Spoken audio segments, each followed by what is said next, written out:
Hey, yo, what's good, what's good, what's good? Welcome to Reflections of a DJ, the R.O.A.D podcast presented by DJ City. This is the special Miami edition. We're here in MIA, and we got myself, DJ Crooked. We have DJ Neva. Yo, what up? We've got DJ D Miles. Yo, what's good? We got Jamie the Great. Yep. And we got two of my my homies over here. We got store owner, DJ, tastemaker, Mr. Dizza in the building. And we got the homie Raul, the Miami Connect. What up? What up? What's good, fellas? Thank you for coming through. Thank you for having us. What's up, man? You guys are like two of my favorite people. You know what I'm saying? I'm glad I got you. I've been meaning to have you guys here, you know? I know. I literally always tell people, damn, I wish Crooked would come more. Yeah. Hey, well, pause. Oh. Wait. This became one of my favorite people today, bro. Respect. What do you call it? You guys had, you guys still have the Peach Fuzz party, which is like one of my favorite parties. I would come to Miami. I would literally DJ till like 2:30, 3 a.m., and then I would run over from South Beach to the Peach Fuzz party to catch Grand Central. Yeah, Respect. Literally to catch whatever was left of the party after 3 a.m. Yeah, I remember sometimes, like, I think one time I saw you walk in, like, you were, like, the last dude. Yeah. Just, like, walking into the party. I was coming in, and it was, like, kind of ending, and it was just like, those are good times, though. I mean, the Peach Fuzz, for those who don't know, in Miami or outside of Miami, what that party was, it was like a throwback. It was a mix of, like, just throwback hip-hop, R&B. It was, like, good music, kind of. Yeah, I would say it was just, like, it was, like, an R&B inspired party. So, like, I think when we started it, there wasn't that many kind of, like, from a visual perspective, there wasn't that many parties drawn like the 2000s R&B kind of like imagery, and so that's kind of what we were pushing. The musically we were kind of all over the place, but the genre that tied it back was always R&B, you know. So we started that in 2011. Yeah. And I mean, we're still doing it today. Like you guys were kind of a unicorn back then with that concept. Yeah, I mean, at least for me, I got inspired from like Bill's parties, Bill Spector, as well as the Rub, the Do Over. We kind of wanted to have like a Miami party, right? Like when you go to LA, it's like the Do Over, go to New York, the Rub. We want to be kind of like that to Miami at least. Yeah, and I think at the time it was like a crossroad in clubbing too, right? Because like EDM was so big. Right. And house music in Miami is always it's always going to be always big, been around, and it's cool. Miami has a true like house scene, But hip hop was like not really the only kind of hip hop parties that were happening at the time were like the massive ones like Live on Sunday and like the big kind of like rap parties on the beach. And then like on our side it was more like 90s hip hop stuff. And I mean, I love, like, that's the first parties I DJ'd were, like, the 90s hip-hop stuff, and I obviously loved that.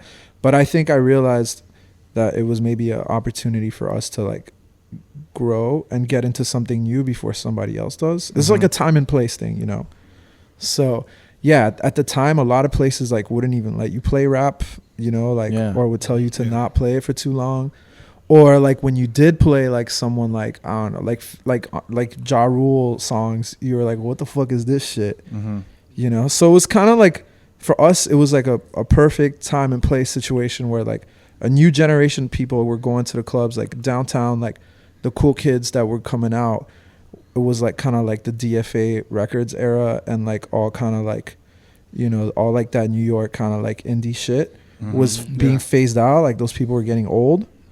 And then there was like a new generation of kids that were like into cool shit but wanted to party too, and that's kind of our crowd. We were grabbing a little from the older crowd that would go to all Raul's like bars and shit, One bar, but like his part and all the stuff he was involved in, and then kind of like also grabbing a new generation of kids between me and this other girl who used to be our host, Ashley Outrageous. And she would like help us, it was cool. Honestly, it was a really like, at the time, it was like a really important time and place thing in Miami. Yeah. And then it kind of just grew into its own thing. And now, well, the branding of it was so great. Like the flyers were awesome. It would be like throwbacks. Yeah, I mean, I think we all had like our own like our jobs at Peach Fuzz. Like Yeah. Adrian was like the DJ. I was kind of more like the promoter, Uh-huh. and Press did all the artwork and whatnot. But we were all promoters at the end of Yeah. the day. Just I was more the one, like being Yeah. at the door. Yeah, and Press's job was to design and create a vibe for the party, Right. So Press is like a design genius beyond just like Peach Fuzz. Shout out to Prez. Yeah, shout out to Press. Shout out to Press. He's done like And he's actually involved in your skate shop, Andrew, right? That's right. Yeah, He does all the designs. He does like 95% of them. You Yeah. know, sometimes he'll like some of the kids will pitch in, but it's mainly just him and like his design vision and references for everything that we do is like his brain, Yeah. And so some of the kids that will help him out are doing that with that in mind as well.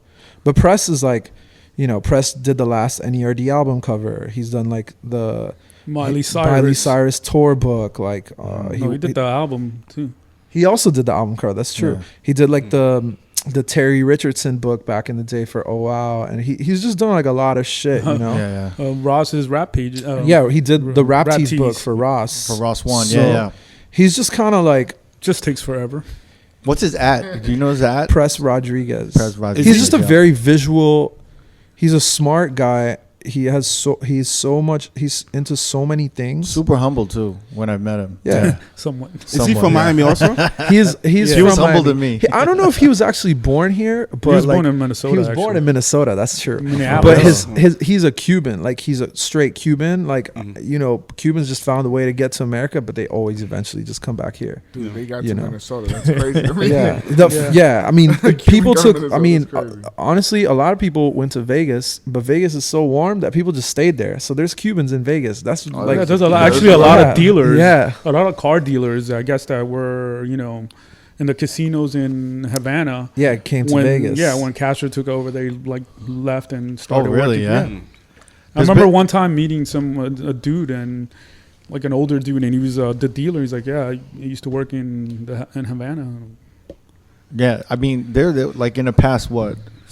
When did Obama like free up Cuba or like declare? Well, he opened up the. Yeah, he opened opened, the he door. opened up the trade, Yeah. but that was like He- 2000. yeah, that was like 2000. 2013.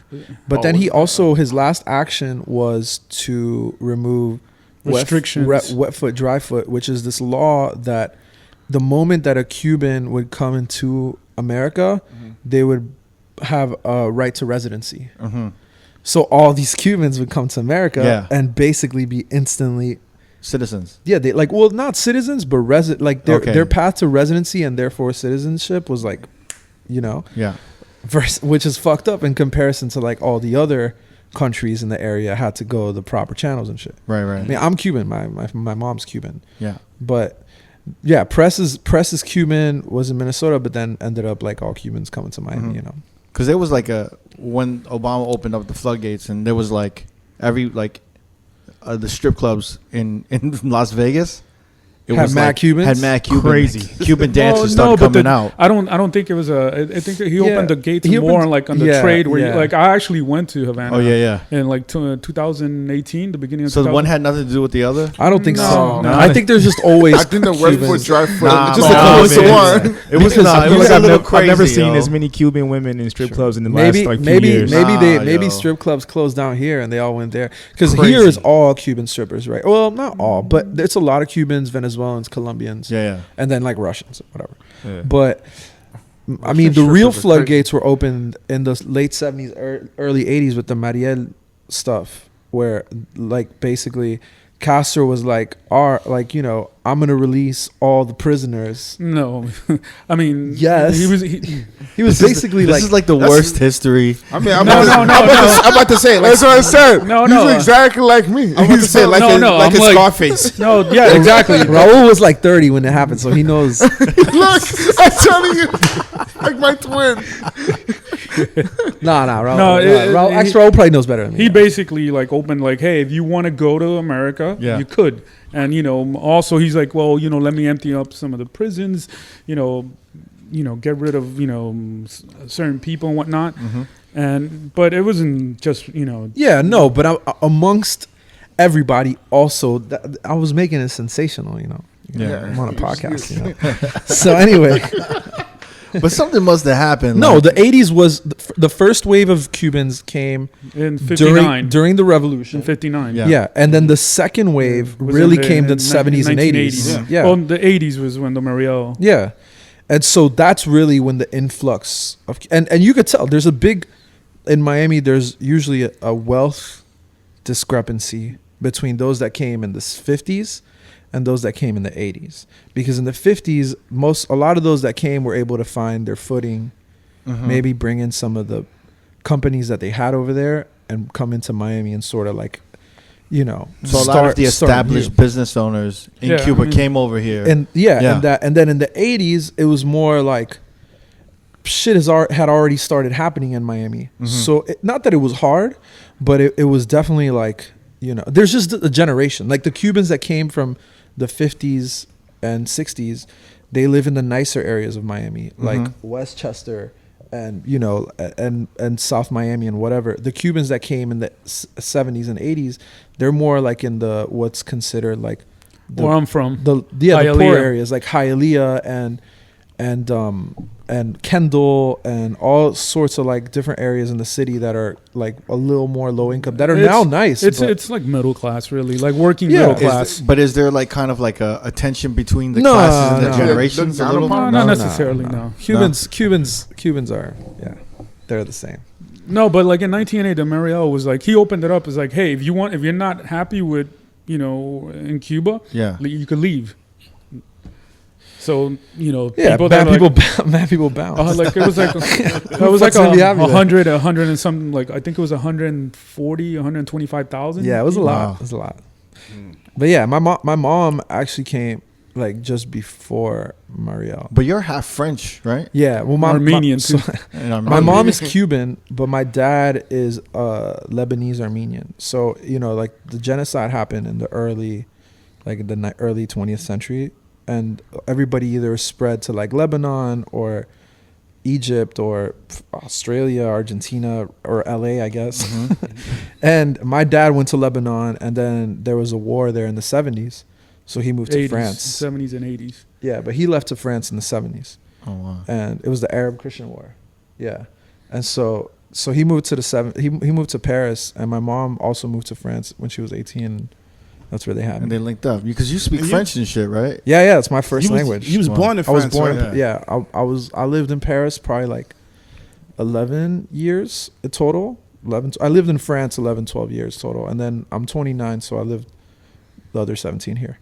And then you just bounce back and forth. Yeah, I moved here when I was 6 to Little Havana, and then I moved back when I was 12 to France, then back when I was 14, and then back to France when I was 16, and then finally I moved back here when I was like 18, 19.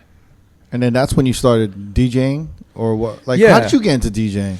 I was just like a music guy. Like Yeah. I think when I moved to France when I was 16, it was really tough for me because when you're 16, that's like when you have all your friends and shit. Like here, I was going to like, I was finally getting into culture and shit. Like I was going to punk rock shows and hardcore shows, and I was getting really into hip hop. And then I moved to France, and I actually moved to Toulouse, which is like in the southwest of France. It's like the 5th biggest city in France. It's not like a small little town or anything, but it was definitely kind of lonely, you know. So all I really did was listen to music like all the time. Well, your uncle. Yeah, my uncle was super into music, and he also had a collection that he gave me. So I had like records, and that's kind of how I got into like records and stuff, like going to record shops and shit. But really, when you boil it down, it's because I was mad lonely.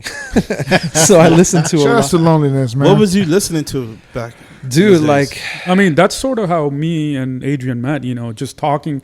Like, you know, I met him like when I used to run a bar, and he used to come in and hang out. He wasn't even 21. And I started like talking 18. to him, and he's like, I was like kind of blown away by his knowledge of music.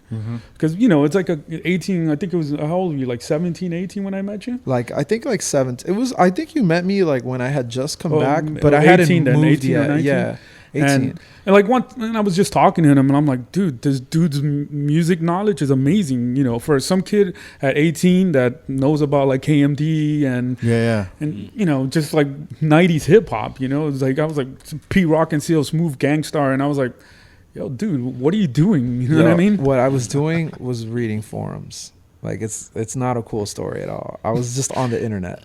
What forums were you? I couldn't even tell you now. But I was just on. Were you on the what do you call it, the holler board? Nah, that was like before my time. Okay. But I was also never really like, I never really got cool. I kind of lurked it at the end, but that was never really my scene. Like I kind of missed that whole shit. Yeah. But I really listened to like I was on a lot of hardcore forums, like punk rock hardcore forums. I think that's also another thing that we have in common is like I also grew up in like punk and hardcore. Yeah. So it was just like, you know, this kid listens to hip hop, also, you know, came from a punk rock background, you know. So it was like, oh, okay. It's like a cool kid, you know. That was already like, I'm like, how old are you now? I'm 29. You already like 40. Nah, Raul. I think Raul was like late 30s. Yeah, late 30s when he met me. Yeah, it was like a 50. No, yeah. Nah, like, maybe you're like I'm 45.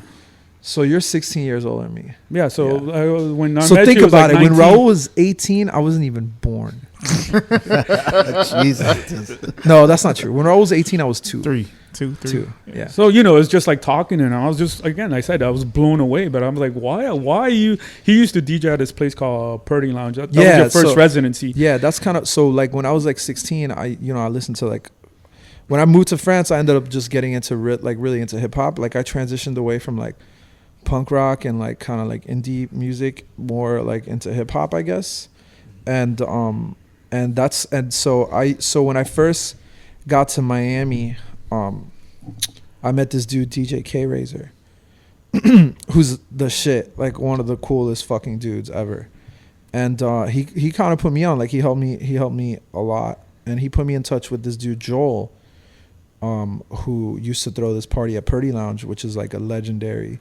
At the time, was like a legendary spot. He used to throw Sunday nights. It was like the Sunday night, kind of like the skater / It used to be downtown kid used to go hang out there on Sunday nights. It was cool. It was called Chocolate Sundays. Yeah, I was gonna say Chocolate Sundays. And that's so like I wanted to go one night because somebody was performing. I maybe it was like Mayor Hawthorne or something, like some fucking nerdy shit, you know. And you were 18 at this time. I was 18. Was it like okay with like to let 18-year-olds in your bar? And No, like that? not in my bar. It wasn't his bar. It wasn't his bar. And the bar I went to was definitely not into it. Yeah. Like I had a lot of problems with that bar first, but well, because you could be 18 and inside a club if you're working, and he was working. So yeah, you know, but.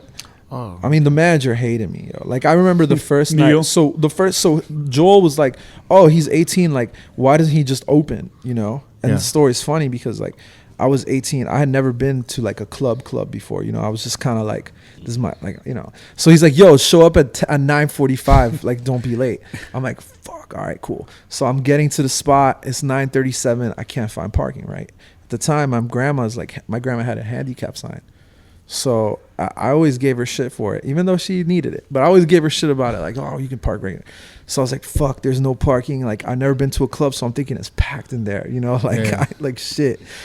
I'm a fuck up, and you know, be like people were gonna be in there without music, you know? Like I didn't really, you know. So I'm like, you know they what? Were having pre-shift meetings. Yeah, basically. So I'm like, you know what? Like, let me just park in the handicap spot with my grandma's handicap sign. So I go into the spot. I park in there. I go into the spot.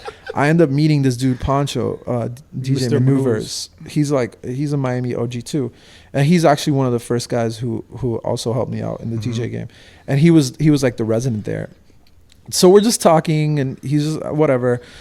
I DJ. I probably was really bad, and I just stayed there the whole night. I just like stayed there the whole night. Like had mad fun. Was there till like 4 a.m. A ton of my friends came. And then at 4, you know, school, this was in August, school university literally started the next day, you know, and my class was in like 4 hours. So I get in my car and I'm starting to drive, and I notice this cop is pulling up behind me, and I'm like, oh shit, am I speeding or something? Like, oh, he probably thinks I'm drunk. So he pulls me over, gets me out of the car, has me do like all the alcohol sobriety tests, but I'm sober, you know. I'm not like I don't go to AA or anything, but I don't drink or smoke or do anything, right? Yeah. So I do all that shit, And then finally he like puts my hand against the car. He's like, "You're being arrested." I'm like, "Yo, for what?" He's like, "Oh, well, parking of the handicap sign is a 3rd-degree misdemeanor. Like I'm taking you a 1st-degree misdemeanor. I'm taking you to jail or whatever for the night." So I went to jail for the night for thinking that 9:45 I was gonna be late at the club. Little now I won't even take a slot. Like you know, you have to fucking drag that was your opportunity at the time. That was my opportunity, so I was super hyped, you know. But I didn't know that was illegal. Wait, but even though. with the handicap sign, yeah, I thought it was just a fine. dude, Florida's different, bro, and it's actually fraudulent use of the handicap sign is the bad one, because if you have somebody else's handicap sign and you're using it to park, yeah, it's like, I mean, theoretically, I should have just gotten a fine, but this dude was on one, you know, and it's Florida, so. Yeah. he's been like, "Yeah, my grandma parked, then she left." Yeah, but I mean, he knew it was my grandma's because it says Maria Thomas, and I'm not fucking Maria Thomas. I didn't know that was. You're saying it's iller in fucking Florida to do that, because I saw mean, that. I saw motherfuckers do that in Vegas all the time. Misdemeanors, it's like rights for the night in jail. Yeah. You know. So if the cop So really you got like a wants little to- record still? Is it? I don't know. I've never got a job interview, so I couldn't tell you. You know? No background checks. Yeah. We Yeah. actually met in, what was that spot in Hollywood? Pangea. Passions. No, was it it was Pangea? Pangea pre-Passion. It was Hollywood, Florida. Yeah, remember right? the owner used to come and ask us to play Pearl Jam. Remember, he used to look like Tarzan. Yeah. He had, like the long hair. He was so kind of sketch, buff. man. So it was a casino, right? Yeah, the Hard Rock. The Hard Rock Casino. I would get flown in there to DJ, and Dizza was the resident over there. Yeah. Yeah. So like, what happened was my friend called. He's like, "Hey, we need a DJ. Do you know anyone who wants to open?" And I'm like, "Get Adrian." Yeah. So Adrian went, DJ'd, and they liked him, and he got his job there. And that was kind of like, I think, helped him a lot because it made him like have to DJ to like a top 40 crowd. Right. And then you heard like a lot of Yeah, Yeah, a like lot of you guys. everybody, Yeah. like- a lot of you guys. Yeah, U5 or Yeah. who else? Ross. I think like Reach used to. Because I play think they there used to too. have a scam. All the scam dudes, Oh, yeah, right? they had like a Yeah. scam deal. I It was think. like Sujit scammed somebody to like give him the Saturdays, and all you guys are coming in. You Yeah. know? that doesn't sound. Yeah, It that sounds sounds- exactly like. sounds like, Suji, yeah, right? Nah, I mean, they Honestly, respect I'm it. sure I was they smart. catch. They Nah, paid you well. They did. Honestly, it was a different time in DJing, as you know. Like yeah. guys like you would come in and do a really good job and make the club more money. Mm-hmm. You know, so in a way, it worked for everybody. No, but it definitely helped you. Oh, your for sure. chops. Yeah, yeah, Like he 'cause- got so much better. 'cause- like you cause- were there how long? Like 2 years. Yeah, I'm damn. Like dudes would have show up. Was that your first residency? Yeah. Well, I guess Chocolate Sundays was my first residency, Mhm. but that was So like you kept doing chocolate Sundays after you got out of jail. dude. I mean, I did Chocolate Sundays. Yo, honestly, I did Chocolate Sundays for free for like a year and a half, just like DJ. Then they started paying him $50. Yeah, honestly, like, yeah, it's the truth. But I was they cool with overpaid it. you, man. Totally. I mean, it's funny because when I ask kids if they want to open, Yeah. now for like parties, like good ass parties and shit too, you know, it's like a whole fucking battle over like $200, and it's just like, dude, some dudes in New York DJ the whole night for $200, you Yeah. know, like, well, whatever. It's no shaming, you know, it is what it is. But I remember I used to DJ that party for free for a long time. I used to DJ Raul's bar for like $50, and then No. He's right there. $50. It's like I at least gave you $100. At least Double. Well, we were roommates, so maybe that's why. At one point, Raul and I were roommates. But Damn. You knew he had to come up with the rent money at the Yeah. month. yeah, I'm like, I'm gonna give you 200 I this used week. to eat grilled cheese every day. But yeah, I mean, I used to have that residency, and then we had our shit at the Hard Rock, which you would come and do all the time. Yeah. And it was cool meeting you guys because I think for me, it opened me to another world that I didn't really know like existed like that. Like at the time, I only really thought that DJing was like these cool parties that paid you $50 to $100. Like I had a job and I was going to school, like, and I wasn't planning on dropping out like I did, but that was just what I knew to be DJing. Like I didn't think people like made money off of it, you know? Yeah. And really like watching all you guys come in there and probably get a fat check was like, oh damn.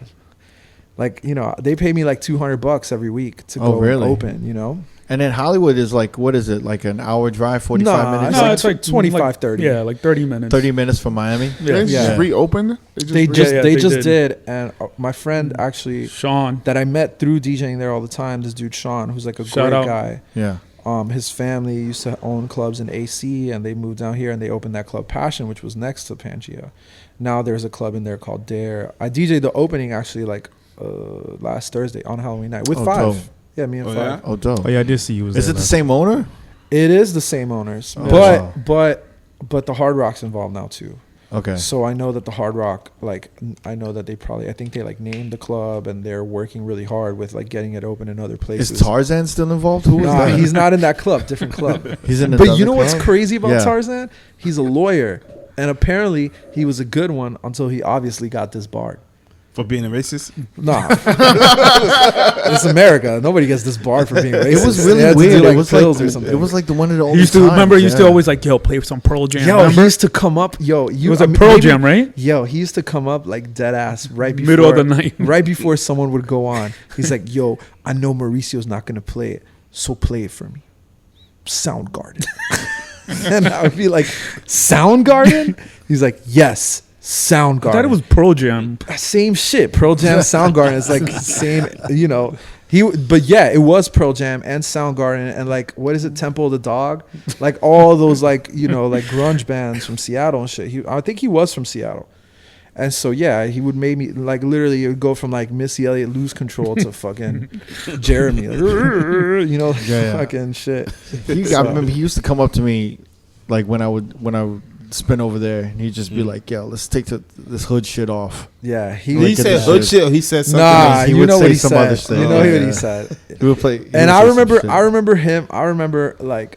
remember him saying it once and I was just like, dude, I can't believe you just said that to me. Yeah. And he was just like, you know what, I apologize.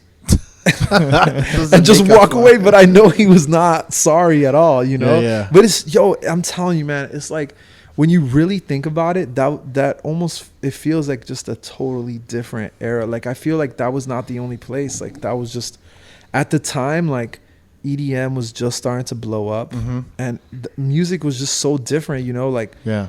like that was just the norm in every fucking club. Like don't play black music, like don't wear hats. And even they would, I remember when I came to Miami and I had a couple gigs, I would be told not to play reggaeton. Yeah, you could not play reggaeton. I mean, we were just talking about it the other Yeah. day. Like, reggaeton was like a huge no up until like 3 years ago. Like, it really was just not okay. And it was like snobby or bougie Latinos who were like kind of shitting on it. Like we don't want that. You know what? street shit, right? Latinos always were into it, but there's two different kinds of Latinos. There's like the American Latinos, Yeah. or Latinx, whatever, Latinx. Latinx, Who Let's be progressive. Yeah, Latinx. Yeah. who were not into it, because in the islands and in South America, reggaeton was massive. Yeah. Like it was still the number one genre. But we in America just decided that this shit that sounds sort of just like dance hall was super whack, even though it kind of is tight. You Yeah. know, like it's undeniably the rhythm of it. I is was cool, confused you because know? I would do parties in like Washington Heights in New York, and it was like popping, like Dego, Calderon Yeah, was popping. huge. I mean, like huge. Dominicans and Puerto Ricans have always Yeah. been on it, And for then sure. and when I was like looking forward to coming to Miami, I was like, yo, I Yeah, can I'm gonna play play this this. shit. And they were like, yo, you don't play this shit. Like, we don't Well, want I to mean, hear also it. like the clubs on the beach weren't really catering to Latin people, as well. You know what I mean? Yeah. Not On South Beach, yeah. Yeah, it was just like house, hip hop. Reggaeton was sort of kind of looked down upon. It wasn't really, like, I mean, there were obviously some like crossover Yeah, hits. of course, like the Daddy Yankees. And I mean, Yeah. those were like time. Like Gasolina is probably the only one, But yeah, you had to do like a 5-6 song, But it's reggaeton set yeah, and then yeah. keep it moving. But not even, bro. Like just one, Now No, it's it's crazy. no, like Adrian, like I'm telling you, okay, like, yeah, like yes, you're right. Maybe like Oye but now you Canto or something. you can now do like a fucking 20 song set. Like and just every run- hour. Like almost every hour. 3 times a night, you I know? mean, right now, really, like in Miami, like the biggest clubs Is right now reggaeton. are It's all Latin reggaeton. clubs. Yeah. Yeah. I mean, It's the biggest genre, I think, in this city anyway. Like if like people going to parties, like the songs like Bad Bunny's Calladita or whatever is Yeah. like the biggest fucking song. Like That really slow one. It's not that slow. Yeah, It's like that's- 89 BPM or something. Okay, I'm thinking about something else, but Yeah, I mean, yeah, I don't know. At that time, yes, but there is another slow one. I think Yeah. it's called like I forgot the name. I don't. La Yeah. Canción is There's pretty just strong. so many artists now. I just too, play right? them. I forget them. There's just so many artists right now. Right? yeah, Like, but they're all honestly the reggaeton guys are kind of good, they're dope. and they're from a music Yeah, perspective. sonically, Yeah. they're going it's a little like- more progressive, I think, than a lot of other genres. And like now, Dembow, which has always been big in Miami and obviously huge in New York because it's like Dominican, is now getting big too. And you have dudes like El Alfa, who's just like how he sounds to people who've never heard Dembow. It's like a I don't cannon know blast, this. Can we you know? play this? Yeah. yeah, I'm not Yeah. familiar I wanna hear either. this. What is it Play El Alfa. called? Alpha. Yeah, like La Romana or something. Okay. You know, Hold on. it's like this Oh kind yeah. of shit.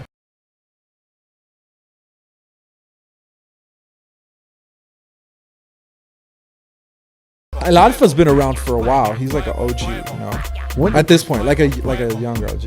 But the El General is like the first Dembow dude. I mean, I you know, I'm not crazy well versed in Dembow, but I'm pretty sure El General is like Pum Pum. yeah. And actually crazy, you know, Oh, El yeah. General is Rufio's uncle. No, Yeah. that's right. He's Panamanian, Yeah, right? yep. So, our boy Rufio, who's like a DJ, he produces for like ASAP Ferg and Post Malone, but he was also the drummer for TV on the radio. His uncle is El General, who's like the OG. That's Dembow. crazy. I Yeah, the didn't know original. Yeah. Yeah, from back in the 90s. Yep.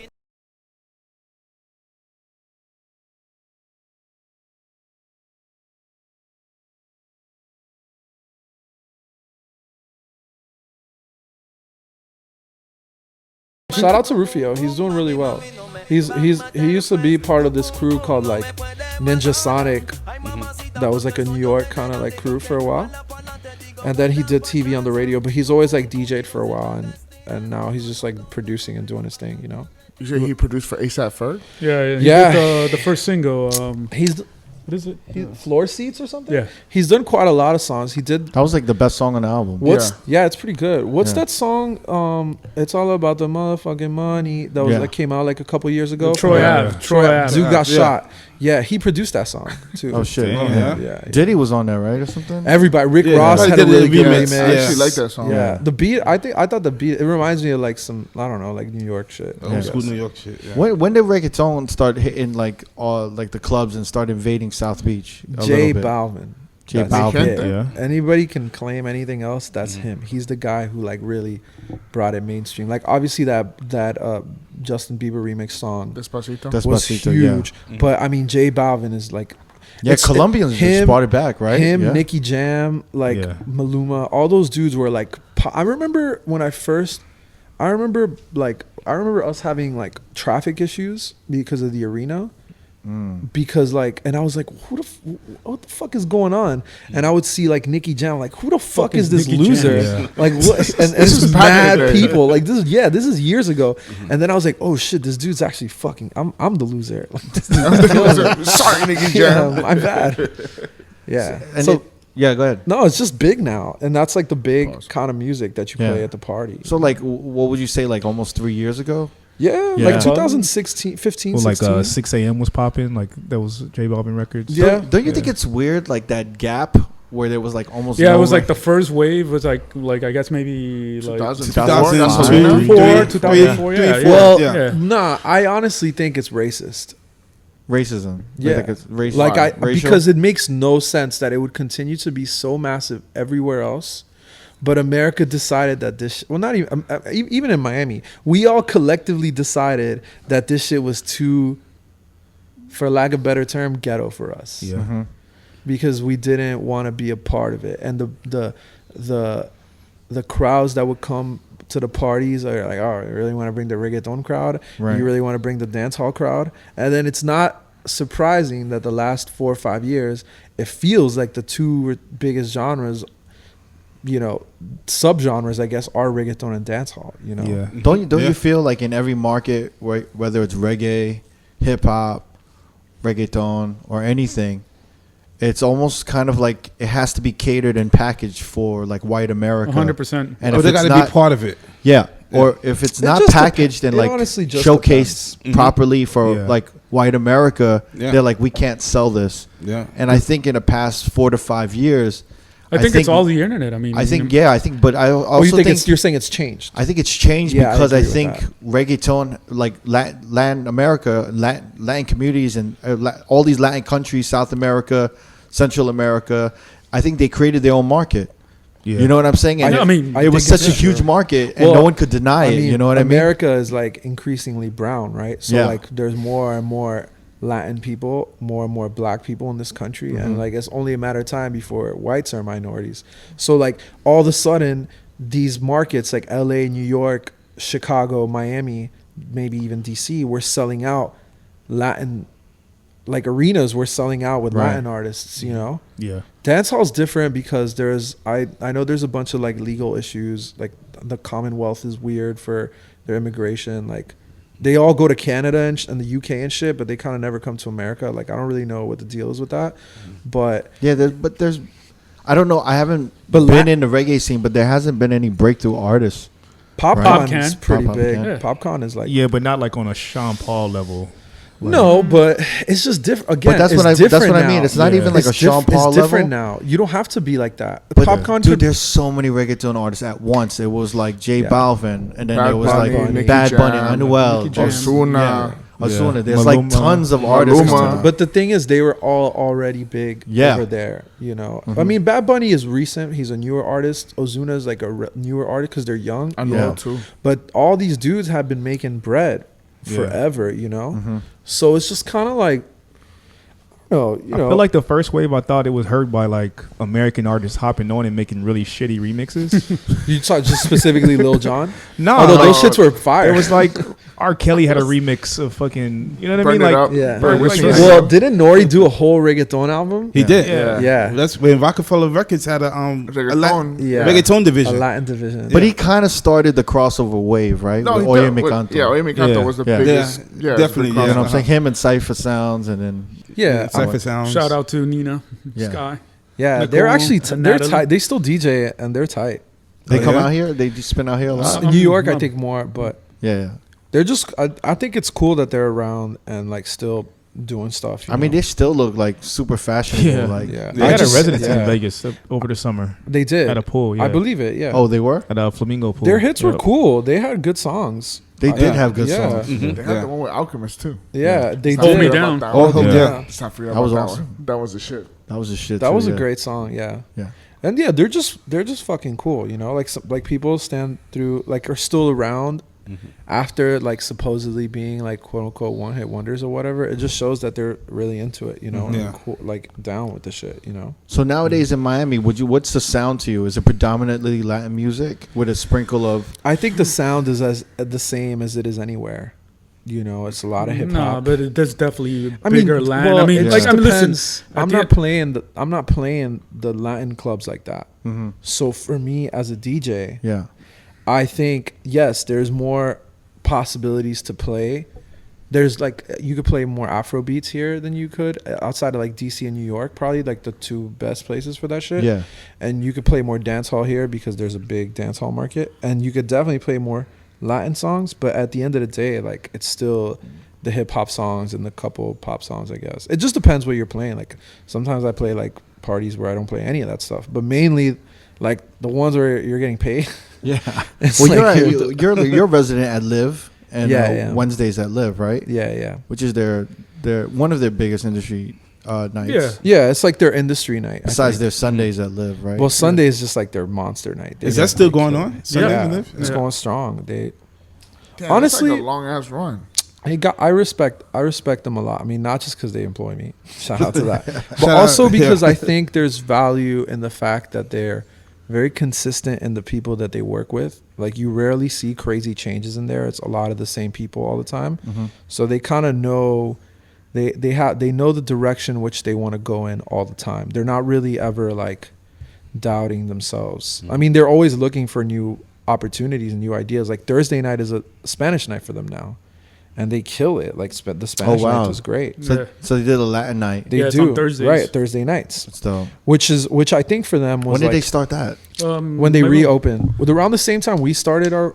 Originally, the Wednesday that I do was supposed to be me and Chase B, and we were the two residents. Chase B is Travis Scott's DJ. Yeah, he's like a good friend of mine, and we wanted to do the party together, but I think obviously Chase at the time like was like already kind of buzzing, but then he kind of like just really blew up. Right. So I think he wasn't able to come to Miami as often.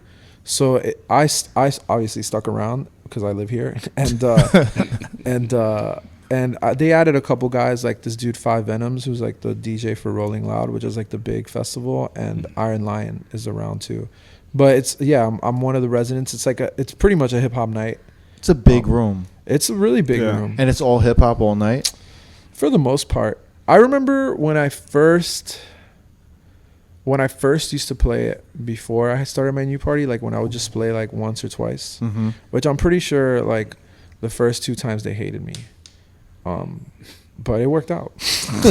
But they but that Wednesday party was completely different. Like it was totally different, like brand 10 years ago. Like well, I mean, when they first started, it was like a kind of like a hipster night. Yeah, but when I first Ross One was the resident there. But when I first started DJing, you're basically carrying the torch from Ross One, pretty much. In a way, yeah. On that Wednesday, I first started playing that party in like 2000. I think the first time I DJ'd it was like 2013. And it's crazy because the first time you went to live was on a Wednesday. Yeah, yeah. We snuck you in. Yeah. Oh, really? Yeah. I was looking crazy in there. I remember the bottle situation. Yo, I remember I went to. All right, so at the time, like I was with some friends that I knew. I had to give him Yeah, he gave me the ill talk because club check this. ethics. What was the talk? Hold on. Let me explain to you the situation. So I roll up to the club, VIP gas tank on me. So I roll up to the club, whatever, and our friend Jake. Friend Jake's our party, who's now his manager. Funny enough. Yeah, he's my manager now, but he does a thing called Pop Life. And they did the Wednesdays at Live was their thing. Original lineup was Danny Days, Ross, and Jessica Who. Yeah. And then Danny Days sort of stopped DJing like clubs like that and got really into house and techno, and now he's like huge in that world. But at the time, he was still doing open format thing. He was like kind of like, what was that thing called? They used to do like remixes and shit of like pop songs. Like it was like Discotheque or something. Yeah, he was part of Discotheque. Yeah. Oh, with him and Joe Maz. I think it was Joe's brother, Gigamesh.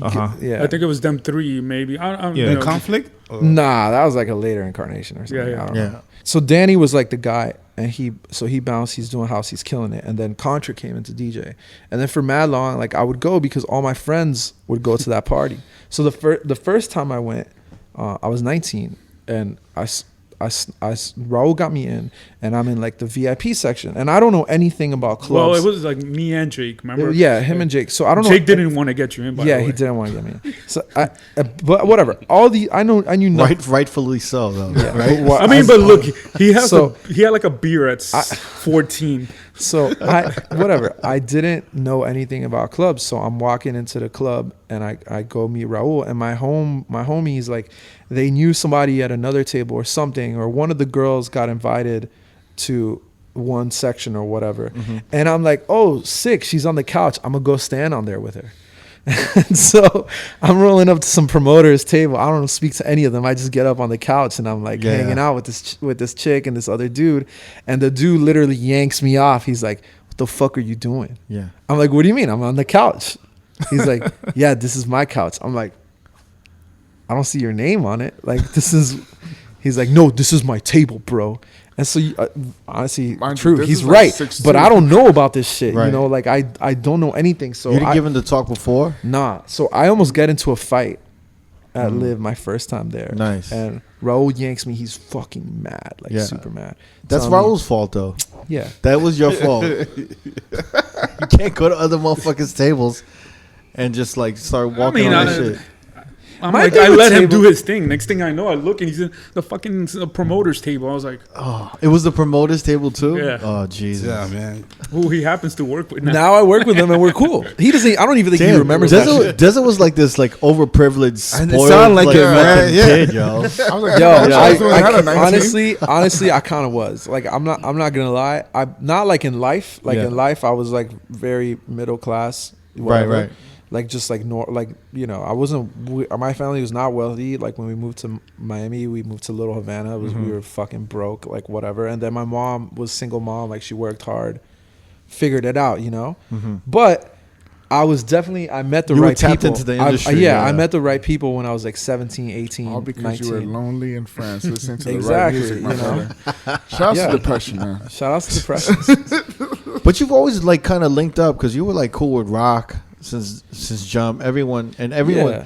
You was always like when I would come out to do that Hollywood, Florida, like everyone knew you and they were like, oh, say what up to Dizza, say what's up with him, and I just got lucky, I think, like honestly, like, people like have their success stories and it's like about how hard they worked and shit. No, Yeah. like most of the times it's time and place. And for me, obviously, like I think I was into cool shit and I like to talk about them in Yeah. a way. But I think I could recognize when other people were into cool shit too. So I got lucky because I got put on by people like Raul and Joel Meinholz and and whoever else and tons of people I can't remember. But like people that helped me out along the way, like I think that is honestly the only reason I got my, because I don't have the work ethic to No, he be one doesn't. of these, like I just don't, like I don't have the work ethic that like these fucking, like I think I'm pretty good at DJing, but I think it mainly has to do with music. Like I love music a lot. yeah. And I like DJing a lot. I like making people dance, but like doing the fucking, the wild technical shit, like that's not for me. So but those dudes work so hard at it because I got lucky in the sense that I didn't have to overcompensate and do all that shit. Like I just kind of got put on early at a young age.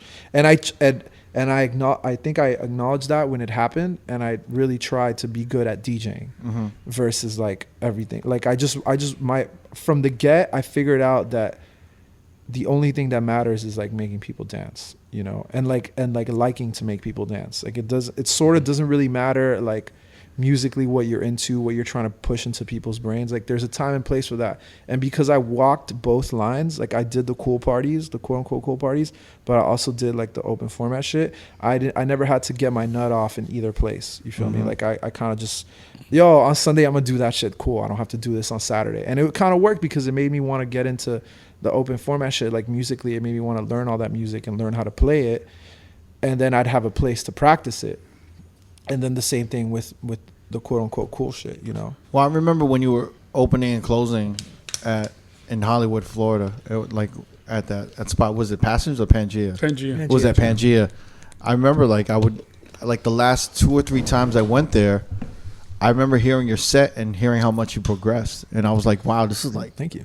I think I even told you I was like, "This is like the best opening set I've heard in a minute," and it was like, and then you played an amazing closing set later that night. And I remember you were just dropping all this Latin music that I haven't heard, and I was like, "Damn, man, this motherfucker's killing the shit." I remember I texted somebody too. I was like, "Yo, this motherfucker's." Might have been our like group doing chat. shit. Yeah. And Well, I thank remember you. that was a while ago though. Yeah. I just remember because he used to like, obviously Crooked is like a critical, but when he gives love when he gives credit when credit's due when it comes to a DJ. Yeah. But that's what kind of motivated me to when you were doing your own party. That's why I was like, let me check this shit out. You know what I'm saying? To rush over, and then I was like, yo, this is dope. This is like kind of what the Rub used to be, and y'all doing like a Miami version and shit like that. And it was really Thanks. dope, man. Thanks. Yeah, I mean, honestly, I think I'd be lying if I didn't acknowledge that a lot of like, I mean, whatever the success is, like however you want to rate it, a lot of my like quote unquote success in DJing has been because of the people that have been willing to go to bat for me. But I also think that I tried to like when it was time to step up to plate, like I did my part, you know. So I think I think a lot of people have put me on throughout the time, and then I always wanted to get better at DJing. Like specifically opening, I thought for me was like a whole other experience, because I think I never really got to play any of those songs ever. Like to me, like at one point I thought like Nori Nothing was like the biggest song ever, you know, but only because I only opened, you know, like I just didn't know, you know, like it didn't hit me that like there's other way bigger songs, you know, but as I got more into DJing every Saturday at that spot, I got more into like knowing songs and figuring it out. And then dudes wouldn't show up, you know. A lot of dudes wouldn't show up, and I would, because, you know, for whatever the headliners wouldn't show up, the scam artists wouldn't show up, you know, whatever the reasons may be, missed flight, and whatever. So it'd be 12:30. I'm like, yo, where the fuck are these dudes? And like nobody would show up. And you'd have to headline. So yeah, so that actually, shout out to all those dudes that never showed up, because that actually made me, like, when I think about it now, DJing from 10 to 4 is hell, but at the time, I would be so happy. I was like, they didn't show up. You was hungry. So you wanted to get on. You wanted. Yeah, I was like dying. I was dying for that spot. Yeah. And I don't even think I was ready for it, because that club used to get packed, man. It was a lot of people. It was like 1,000 people in there, you know. It was a weird layout, but it was like 1,000 people. So the club used to get packed, but I was so hungry to like with that residency, I went from being happy just to be actually DJing to then realizing, oh shit, like fuck school, fuck everybody, I'm gonna go DJ, you know, like I'm gonna start making money off this shit. And I mean, the first time I headlined, I got like $700. I remember thinking like, holy fuck, $700 fucking dollars. Like this is fucking crazy. Like I'm 20, I'm making $700, not knowing that people made like $2,500, $3,000 on the regular there, you know, like what, $1,500, whatever. Would you get paid? No, I'm kidding. Like, you know, whatever people made. We weren't getting paid that crazy, but it was good. It was good. Yeah. It was good enough to fly to Hollywood, Florida. You know, whatever. Honestly, for me, I mean, nowadays, I think $1,000, $1,500 is fucking good for what we do, you know, like given the city. I mean, I know like Vegas and stuff is different, you know. Well, everything's changing. Like the rates are the rates going down in Miami for DJs? They've been down. It just depends. There's places that still pay and still pay all right, but it depends. It depends. Because we were talking about this earlier, that even in Vegas, we can all attest to this, like the nights don't go to 4 a.m. anymore. Yeah. You know what I'm saying? Like I remember like on a regular Saturday night in Las Vegas, we would go till 4:45, 5 a.m.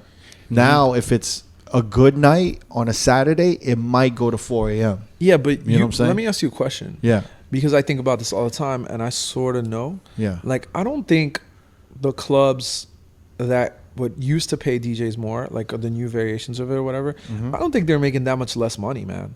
Like, I think they just figured out that it's just the DJ is not the reason they're keeping business. I mean, in some of these places, you feel me? Like, I'm not the reason why they're gonna make their extra $20,000. I might be the reason that people have a good time while they're making the extra $20,000, maybe a better time than somebody else. Right. But like, I think DJs are so delusional if they think nowadays that we are whatsoever responsible for anything more than like 10-15%. I'm talking the big clubs type shit, because obviously like in the smaller clubs where you have like a dedicated local crowd that goes to their clubs all the time.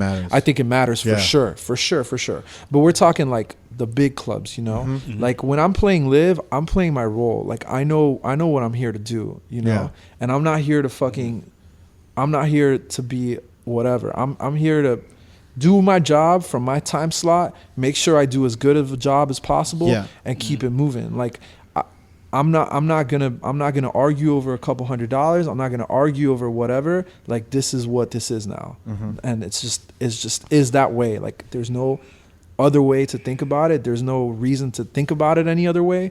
Like there's places where you know you have leverage and leeway, and there's places where you know you fucking don't. Well, I think I think there are the clubs like Live, like these monster clubs. Like I would say equivalent to Live in Las Vegas would be like an XS, Yeah.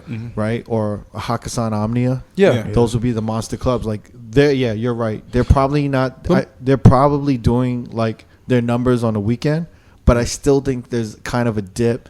I think like bottle service as a whole, like we've spoken about this many times, it's just not appealing to the newer generation. For sure. Yeah. For sure. So, but mind you, let me just say that I'm pretty sure, I mean, I know Live is still the best paying club out in Miami. Yeah. Like if you're a DJ, you're playing yourself if you're not making good money there.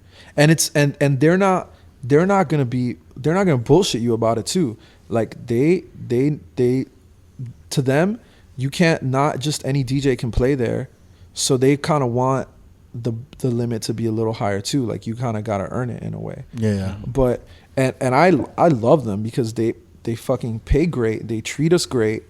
I never have a problem. I never have beef. Dave Grutman's not yelling at DJs Honestly, anymore. with me, he's fucking cool. Like I have zero problems with him. I've never had a problem with him. And also he supports my shop, so shout out to him. You know, like I don't have, and I'm not even on some politics shit. Like I just feel like there's moments where you have to like let go of your ego and just realize what the fuck you're here to do. Yeah. It's like it's just a different time, man. Are you seeing that the clubs or any lounges are they kind of closing a little earlier than they would have been 10 years ago or 5 years ago? For sure, because I just think that times have changed too. Like people don't stay in one spot till late. There's like after party spots, and 11 in Miami is like a monster. You know? 11 is like, well, how would you? It's like a strip club, nightclub. It's a 24-hour strip club. That's a nightclub. Yeah. Are they open 7 days a week? Yeah. That street that 11 is on, Raul could tell you too. It's like a 24-hour street, so space is also there. Shout out to Space. Actually, with Peach Fuzz is launching in 2 weeks, we're doing it at the first floor space called The Ground. But that whole block is a 24-hour block. Well, so you have to close for 1 hour only. That's the rule, right? No, I don't think there's. No, I think you do for shift change or something. Back in the day, like, and I think it was like 1999. What happened was that downtown was in shambles, you know. So on 11th Street, what they did was like, listen, we want people to open up here. People were like, we don't want to open up there. It goes, we'll give you a 24-hour liquor license. Game changer. So, you know, Space, a few other spots, Gold Rush before 11, there was Gold Rush. So all those in that street got 24-hour liquor license. Space has been around forever, right? Yeah. I mean, you know, different variations of it. You know, this is like a whole new management, a whole new company, basically. When did they reopen again or relaunch? They've done it a few times. Oh, wow. Yeah, just now they have a whole new setup. What was the most recent one? The most recent one, the guys from 3 Points, who do a festival called 3 Points. Yeah. Shout out David Sinopoli. Yeah, it's a good festival. It's like a good ass festival, and they're like super curated in their lineups. The acts are tight. It's just tight. So anyway, they took it over and they're killing it. Like they're booking interesting shit. Well, what I mean, like the new variations also is that they brought in those guys, Insomnia, right? Oh, really? Oh, they just bought into it. That's right. Yeah, that's why I mean, like that variation of it. But they're just buying into it. Nothing has changed really that much in the programming, whatever. They're still doing cool shit. Like before, it maybe was. I mean, I don't know. Just the house is so big now, and minimal techno and all that shit is so big. Yeah. And all those dudes kind of are. They're kind of like cool in their own, like that whole they, like scene they have like, their following. Yeah, it's like it's not like it's not. I mean, it's obviously cheesy because it's like usually white dudes from Europe, but at the end of the day, like they're musically and the crowds they attract are cool. Yeah. You know, so when you're doing a big room like Live, when you're spinning like there, are you DJing on sticks or are you on Serato? Yo, I'm on Serato. Yeah. But I'm really working on the sticks. Nah, man. you're still working on that? I'm trying. It's not a house. I'm only on sticks. Yeah. But I'm still not as good as I am on Serato, but I'm working on it. Like Rock is really good on the sticks now with house and shit. Like we played a party together. I'm like, I'm not as good as this shit. You think it's realistic to like really quick mix and do what you do Hell in yeah. hip hop? You know who with does sticks? it really good is Dem Jeans in LA. He fucking runs through songs on the sticks. And it's all about preparation, organization. You could type a song on the CDJ now, right? Like it's through Record Box, right? Yeah, through Record Box. Like if it's the newest CDJ, like Nexus 2 or whatever, you press the button and you could type it on the screen. So it's basically like that's the only thing that changes from Serato. Really, this is what he was trying to sell me last year. Was it last year? Yeah. He's like, dude, I'm only fucking on sticks. I'm DJing sticks. I'm like, no, you're not. Dude, and he's like, I'm telling you, like, it's made me a better DJ. I'm like, no, it's not. No, it has though. It has because you kind of just like. First of all, you're more interactive with the crowd, which is kind of lame, but it's the truth. Like people see you because you're not focused on the screen as much. There's not a screen blocking your face or your whatever. Like you're kind of getting a better feel for the crowd, which obviously does not matter that much in the hip hop shit because you know what to play anyway. But it also makes you just like more alert, you know. And I don't know. I don't drink, so I don't have like those moments of clarities that you drunk motherfuckers have when you're just like in your zones where you're like, oh, I figured it out. You know, like I almost have it figured out all the time. But then there's exactly what my mind is saying. Oh, I figured it out. Yeah, exactly. Got it. Am I wrong though? I feel like that is what your mind is saying. You know, but I don't know. I think it honestly does make you better. I think it makes you like it more too, because half the times, if we're all being honest, a lot of times we're fucking bored up there. Like we might look like we're working and shit, but like we play this shit all the time. We're bored up there. I think it's the closest thing he'll ever get to like vinyl. Maybe that's why you like it. Nah, it's not. It's just not that. It's just he's really lazy and he doesn't want to carry a laptop anymore, and I think that's what it is. It's just I think he just wants to whip out. I think it just like a flash drive and like headphones, like a headphone bag. With that's exactly what it is. I'm dying to look cool. That's why. That's what it is. You don't want to carry a backpack, but really, truly, or your tote. What do you carry? Like your shit. You got a tote bag. He's got a tote bag. Me too. That's just the product. We got an Andrew. That's my little. Wait. That's not a tote bag. That's a what is this new generation of DJs carrying shit in tote bags? Well, we got a little Andrew tote bag for sale on the website if you want. It's like advertising. You know, I'm gonna go pick that up. Andrew downtown. Don't buy their tote bag. I'm gonna go pick it up. Don't buy their tote bag. I've been carrying a tote bag for the last 2 months. Not if you're gonna use it. You gonna use that to DJ? Why not? Why? What's wrong with? It's just a bag. You know how fucking stupid we look with a backpack in the club? Like honestly, when you really think about it, you look like a schoolboy, but you're like, you know, damn, you're 40. You don't want to walk through the hallway and carry your books to class. No, that's kind of the same shit. No, it's not. And we look like look at those dorks with like the big backpacks and they're carrying every textbook for every class. Like you might be the DJ or you might be the IT tech. Like what are you fucking doing? You know, actually I'm being like convinced that I'm just saying. It doesn't matter. At the end of the day, it's whatever you prefer. But like, what the fuck you like really a messenger need a bag, yo? Like messenger bag, I'm fine with. The tote bag, for some reason, the tote bag to me, it just reminds me of like this old like New York, like the old guy in New York who would whip out crackers to feed pigeons and shit. He would put his old newspaper in there. You know what I'm talking about, right? To sit down on the bench. Yeah, sit down on the bench and whip out like a sandwich. When you see me DJ this week, you'll get it. You know. Okay. Yeah. And I'll be like, oh my god, I need a tote bag as well. Yes. Yeah. Look, it's all about preference. I honestly hate backpacks. I just hate them. I've hated them my whole life. I don't believe a word you say. Okay. That's how you dropped out, bro. I hate backpacks. You know? Who the fuck likes backpacks? Everybody like backpacks. It's functional. Doesn't like backpacks. It's the new generation. Every bag is we functional. We don't like bottle service. We don't like backpacks, yo. This is our generation. No, me and him are pretty close in nature. That's why I'm like, you don't like backpacks? You're always with. You always have his backpack, Jamie. Wait. I didn't even say that. I'm saying he was saying he likes backpacks. I like backpacks. So him saying I like tote bags, I'm like, it's a year gap. I don't know when shit change where. I don't like. Are you older than me? By a year? I'm 30. You're 29. Yeah, dude, you're old. No, but look, I'm just saying, it's whatever bag you want to use. I have a tote bag. I'm really only carrying my laptop, a USB stick, and headphones and a charger. I don't need a whole backpack for that. And I also can just carry it like this in my hand without having to like fucking go to school. It's all fun and game till he loses it. Oh, it's the same with my backpack. No, but like, when your backpack you have it zipped up. And you always have it on you. Like, somebody can rob you easily, does it? Where do you think snatch a run? I'm not walking through a crowd of like EDM fans. I'm fucking going to the club, the same doors y'all are using. No, who's gonna steal your shit? The only thing I don't like about a backpack I have is when nothing you're walking against to it. a I club just and think you it's hit funny. somebody, you're like, oh shit, sorry. There's nothing more functional in a tote bag than a backpack. It's purely a look and comfort thing. Except one like seals, right? And has a little more Yes. protection. Some tote bags have zippers. Okay. I used to Nice. have one that the handle broke, but it had a zipper. I'll get you a tote bag with a zipper then. Thank you. Does yours have I bought padding? one I bought one in Tokyo for the Olympics that has a zipper. Okay. Are you happy now? You guys No, I like it. you guys I was worried, worried, no yeah, I was longer worried. worried about my laptop, you know? I found it. I just find it interesting. And then when he started, what motivated you to do this? You started seeing the younger He saw kids my do it. Instagram. Nah. No, I'm kidding. What did I? You saw ASAP Rocky Yeah, rocking the that's, tote bag. that's Maybe. what probably what Well, it he's was. I don't know. That's what it was. And I found one online I liked, and I was like, "Fuck it, I'm gonna start DJing Respect. with this." Yeah. Don't let these Get old a ass Virgil. Never.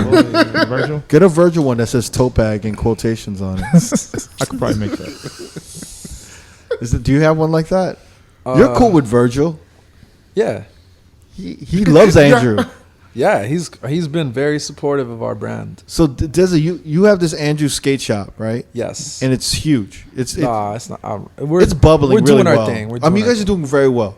I mean, I have a retail background. I remember you were speaking to me about this maybe a little bit before you opened, Yeah. when you opened. I was just like, be careful.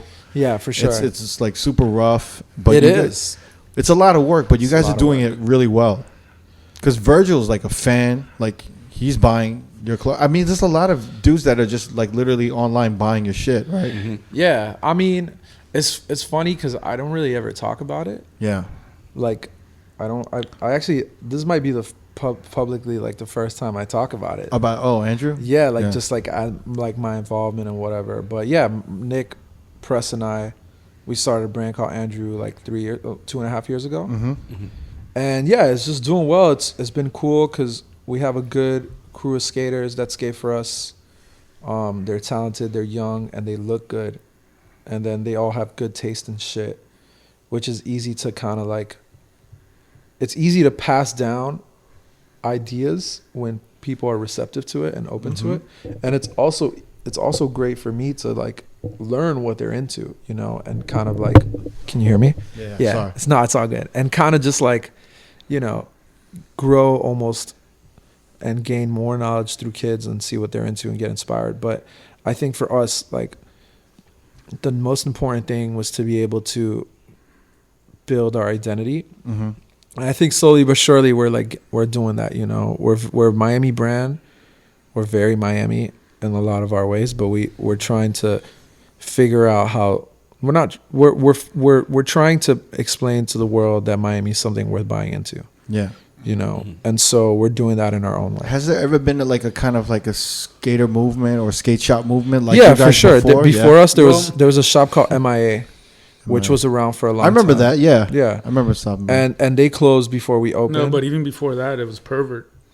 Yeah, but Pervert wasn't a skate They had a brand. They were Pervert like shop out here? Pervert was like a streetwear store, you know, and I mean a No, streetwear brand, and then his homies opened up a shop called Animal Farm, right? Well, that's Pervert. Yeah. Well, Pervert was part owners of that, and they sold streetwear, but like they were streetwear. They weren't a skate brand, So- right? Like we're straight up a skate brand. Like we have skate Yeah, videos. yeah. We put out skate shit, and yeah, I remember you guys were working on your first skate video, and you guys were literally filming in like high 8 or VHS. well, in the skate world, like there's a camera called VX 1000 that you would like skate, but now we're filming in HD. But to be honest, in the brand, I'm not really like the skate dude. Like my partner Nick, he's the skate dude, so I shouldn't even really talk that much about it. Like I'm more on the like branding and strategy and kind of like marketing side of it.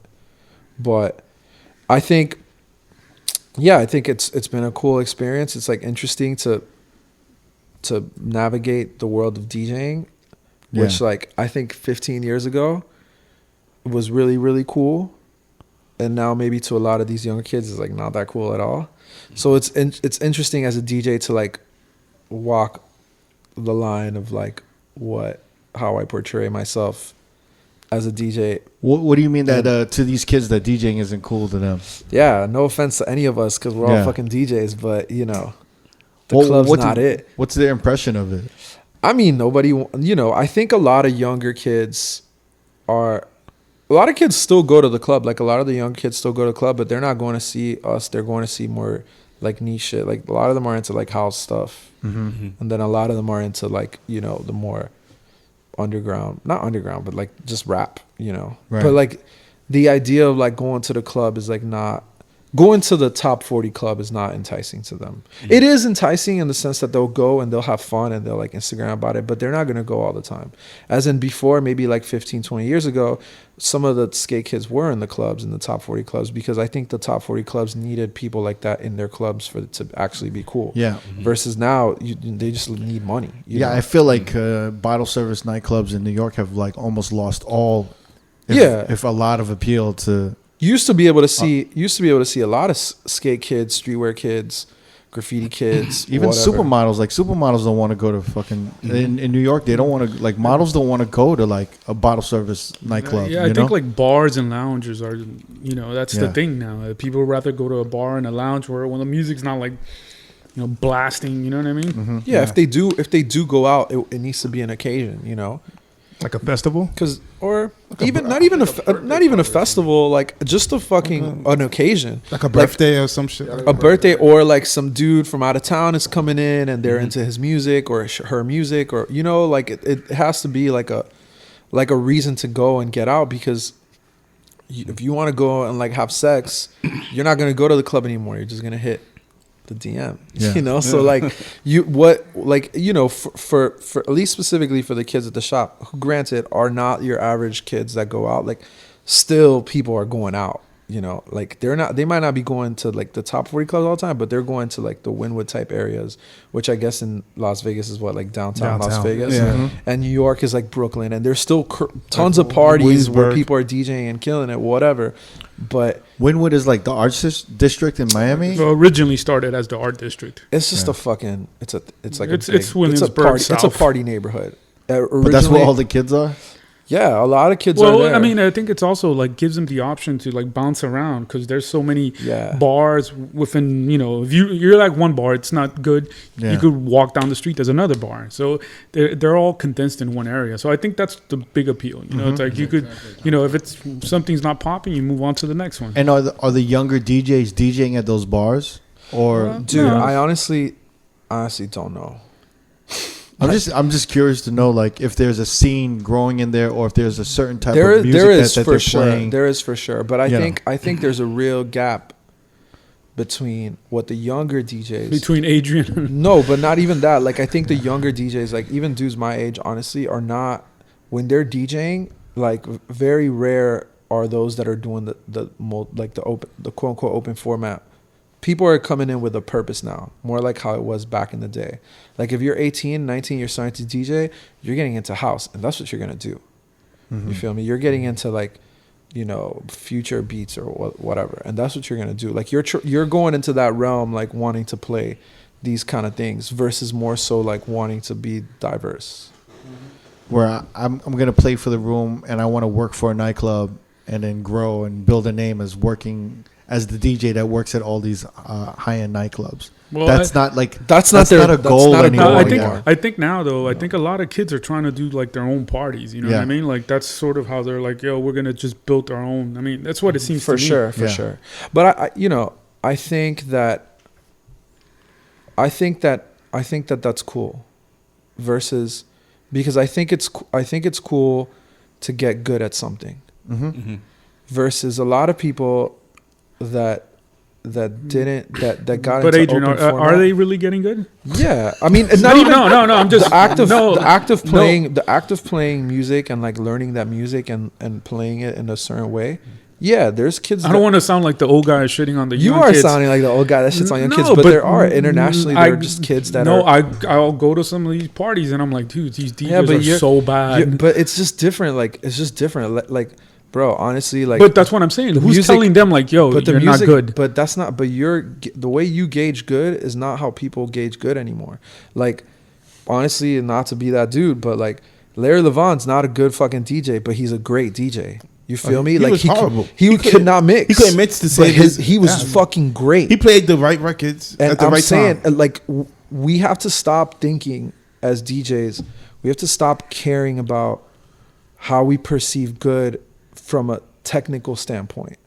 Like if you put these kids like a fucking DJ AM mix, they're gonna be like, what is this trash?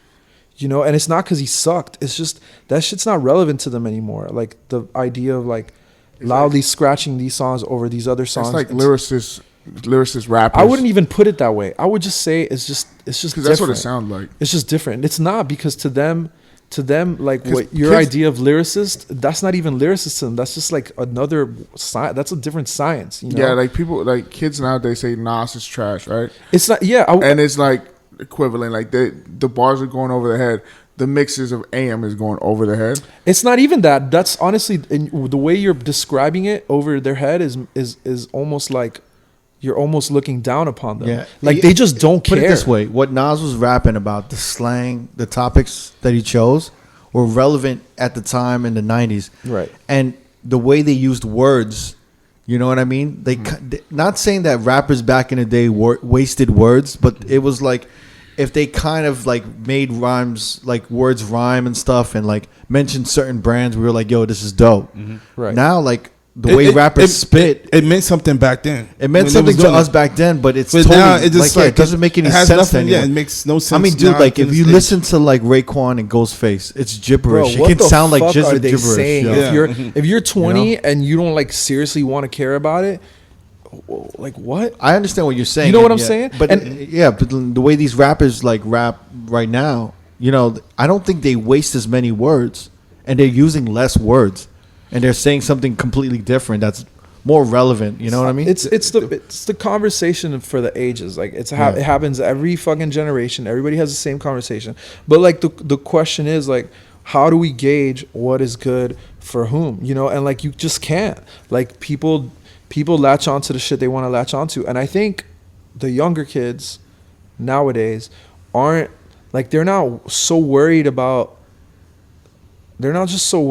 like the craft aspect. The things that they're looking for that makes the craft good to them is not what we're looking for anymore. Yeah. And we have to be okay with that, not them, because we're going to die and they'll be alive. You know what I'm saying? You know what I've noticed when I hear younger DJs spin, and I've said this before, and I'm gonna keep saying it because I keep seeing it. It's like a pattern. They DJ for energy, but it's a different energy because they don't have the musical catalog that obviously Never or some of you guys even have. So they're taking music from moments that are relevant in the past 10 years to them, and then they're kind of just mixing the genres up, almost like a mashup open format. Piecing together. Yeah, they're piecing it together, but it's like energy. It's like, yo, this has the same energy as this, even though it's completely different genres and different BPMs. I'm just gonna put that together because it makes sense. Yeah. You know, like this 100 BPM song has the same energy as this. I'm just gonna put this together, and it's a different genre and a different BPM, and it's something that honestly is very different and intriguing to me in DJing because we've never skipped BPMs from song to song like that. Does that make sense? Yeah. We keep everything in 100, 100, 100, and everything becomes a pattern, and the DJs play all the same. It's like we're all playing the same songs. In that same pattern. Right. But then when it's time to switch up, we'll switch it up, and they keep it at that pattern. Right. And then for the next. And these kids, because they create their own playlists, they know energy. They know what's a turn-up song. And so they're like, yo, this is a turn-up song, and this is a turn-up song. Who cares about the BPM? Just turn up. I'm making a playlist, but I'm DJing like that. It's kind of what I've been noticing. You know, I think that's like, honestly, to bring it back to like even iPod DJs. Yeah. Like it's like the thing. Like what would you rather hear? Like a shit DJ with good music taste, or a mediocre DJ, like a DJ who knows how to do it all, but like it just sounds like every other DJ. I'd rather hear like I'd rather hear a technically horrible DJ that plays really, good music with really good taste in music. Of course. Yeah, and any day. That's the life. I'm with you on that. I mean, Raul in the bar called Bar, that had a ton of bad DJs go through, as well as a ton of good DJs. Yeah. But those bad DJs were like iconic people with good taste in music that would make the party fun. And those parties would oftentimes be better than the parties that had like the quote unquote good DJs. Yeah. Because I think at the end of the day, what supersedes everything is having good taste. And a lot of DJs now, I think, from my age range, which I think is the last generation of that, I'm on the very tail end of it, to like y'all's age range, is having a hard time figuring out what happened. you know. Wait. Can you elaborate on that? What do you mean? What happened? I mean, what happened? Like I used to get booked for these things. I used to be able to DJ these things. Like the energy that this shitty DJ is getting now. Yeah. Like why? You know, like how did this happen where no one cares about my technical ability anymore? Right. And it's just like, well, part of it is branding, of course, as we know, is the most important part of DJing is your brand. It's nothing else. And then part of it is, how relevant are you to the people going to the club from a musical perspective? Yeah. Like, are you surprising them with songs? Even those that don't want to be surprised will remember a song that's relevant to them because of a generational gap versus a song that you might not think of as you're an older person. Like, I don't think you're having that problem, and I don't think anybody here is having that problem, but I'm talking about like dudes that are just removed. But you know, I understand what you're saying, but if it was just about me and the crowd, that's one thing. The problem that enters is the management and ownership of the clubs. For sure. So like, even if I know what the crowd wants, the clubs is going to be like, what are you doing? For sure. Because this is not the formula we've been doing for the past 5 to 10 years or 20 years. And so they're going to keep me at a certain level until that one young superstar DJ comes up, in and does it. Comes in, has a guest spot, and does this crazy mix, and then they're like, "Yo, this is crazy. This is innovative." Yeah. And then they're like, "Crooked, you should start doing this." And I'll be like, and you know what? I don't even get mad. I'm like, "Yo, you're right." Cool. Like, I'm not the dude to innovate that shit. That kid is, and I'm like, "Yo, I'm the DJ that adapts." So I'm just. But that's the most important. I think I'm the DJ that adapts too. Like, I think in a lot of ways, for my own parties it's different, but my parties are at a local level, maybe a national level. But I'm not like I'm not a superstar DJ, and I won't be unless I'm able to. Like, the only route I see that happening is like if my brand ends up getting big and I'm like the guy who piggyback DJ gigs off his brand, which I don't think I will be, but that's my outlet, right? So there's nothing wrong with that. There's nothing wrong with that. There's nothing wrong with any to me, there's nothing wrong with any way you go about DJing. Like, I just don't care to argue about that. I don't. It's exhausting. You guys know that. I don't care. But I think that you have to be real with how you approach DJing. And how I approach DJing is, I'm not going to be the first to do it, but I'm going to do it. You know? So like, whatever. I'm not here to judge whoever's not doing it. I'm not here to judge who is doing it. I just need to know when it's time for me to do it. But you're right. It's like the person to innovate some kind of movement in music, you know, whoever it is. It's like we all have the musical knowledge. There's things we can like kind of like test out and experiment with.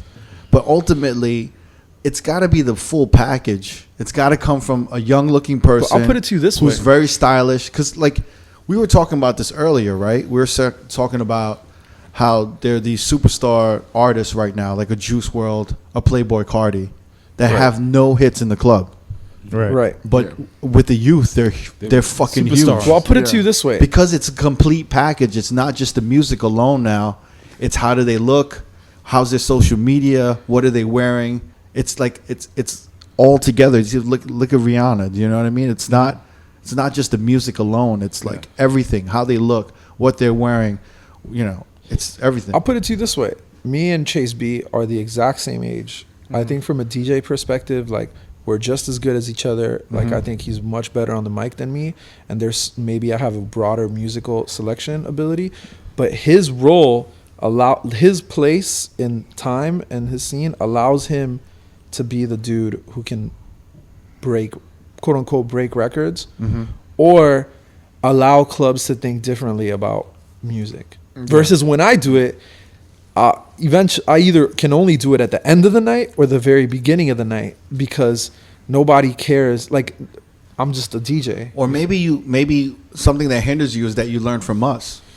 No, I honestly think I know myself as a human, and that's just not what I'm looking for. You feel me? I think being able to be that person now takes like crazy mic skill that I don't have.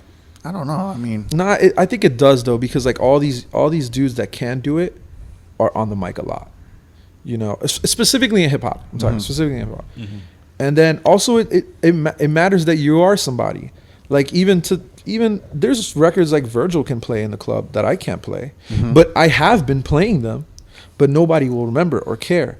But he'll play them, and people will remember and care, and that's great in a way, because then I can finally play them, and I won't I don't have to think about what the manager or whatever is gonna say. And even in sometimes like people will be like, oh damn, I remember you have been playing that song for a while. And it's like, oh cool, like now I can play it, you know, without being the weird guy that plays the song. And it's not even it's not even that serious, but I'm saying like Chase, for example, can do those things because he's Travis's DJ. People also he's also built his own following independently of that. He's thrown good parties over time, and he's got his own thing going on. Virgil is Virgil. Virgil's Virgil. Like there's people, and honestly, it was the same shit with probably AM. And what would you say your other class? DJs. What was your class? You would say you're a working DJ. So yeah, I'm a working DJ. So like I don't have I make a fucking solid living off of it. I do well. Like I'm chilling, but I know my time and place. I'm wondering now, looking at the working DJ, how nightclubs look at us and how like managers look at us like, yo, that's a solid dude, but I don't really need you to be the dude that innovates the music genre. Do you think that's what they're doing, kind of? Do you think they look at us like that? Dude, I'll tell you, I wouldn't be surprised. Because if we did it, they would look at us like, what are you doing? You're trying to lose the room? What are you like? What are you doing? Yeah. Right? Or would they be like, wow, that's great. Like you're trying to innovate this shit. They'd be like, nah, what the fuck you guys are doing? I'll put it to you this way. Yo, for mad long, I was playing Afro beats at Live. For mad long. Yeah. I played Drogba for a whole year and a half. I remember my homegirl Jubilee put me onto Drogba. Yeah. Like fucking She's 2 from Miami, years ago. right? She's from Miami. She just dropped an album, right? It's sick. She's cool as fuck. She's one of like the cool. I met her like once, so but you know. She's awesome. She's all over my timeline. Everyone shows her love, so like, you know. She's cool and she like really gets She really like gets it. She travels too as well. She travels a lot, so she's found her shit. She's going for it. She's cool. But like I remember she put me onto this shit a long time ago, and I remember playing it, and it never got like weird looks or anything. Yeah. But I remember like people being like, "Yo, what is this shit?" You know, like managers and shit. And I remember kind of like, why are you playing this kind of yeah. Like not even in a bad way or whatever, but just like playing it. And it's not like I'm some innovative Afrobeats. Like I definitely also heard other dudes playing it before I played it. Right. Like it's just is what it is. You know, just in this specific setting, I was the one. And then all of a sudden, like DeVito blew up, and like the Drogba song did get big. Yeah. And it was like people remembered, like specifically the manager at Live was like, "Yo, I remember you've been playing this song for a long time. That dude's playing here tomorrow." I was like, sick, you know. But again, like I didn't break that song. I didn't fucking do anything for that song other than just play it.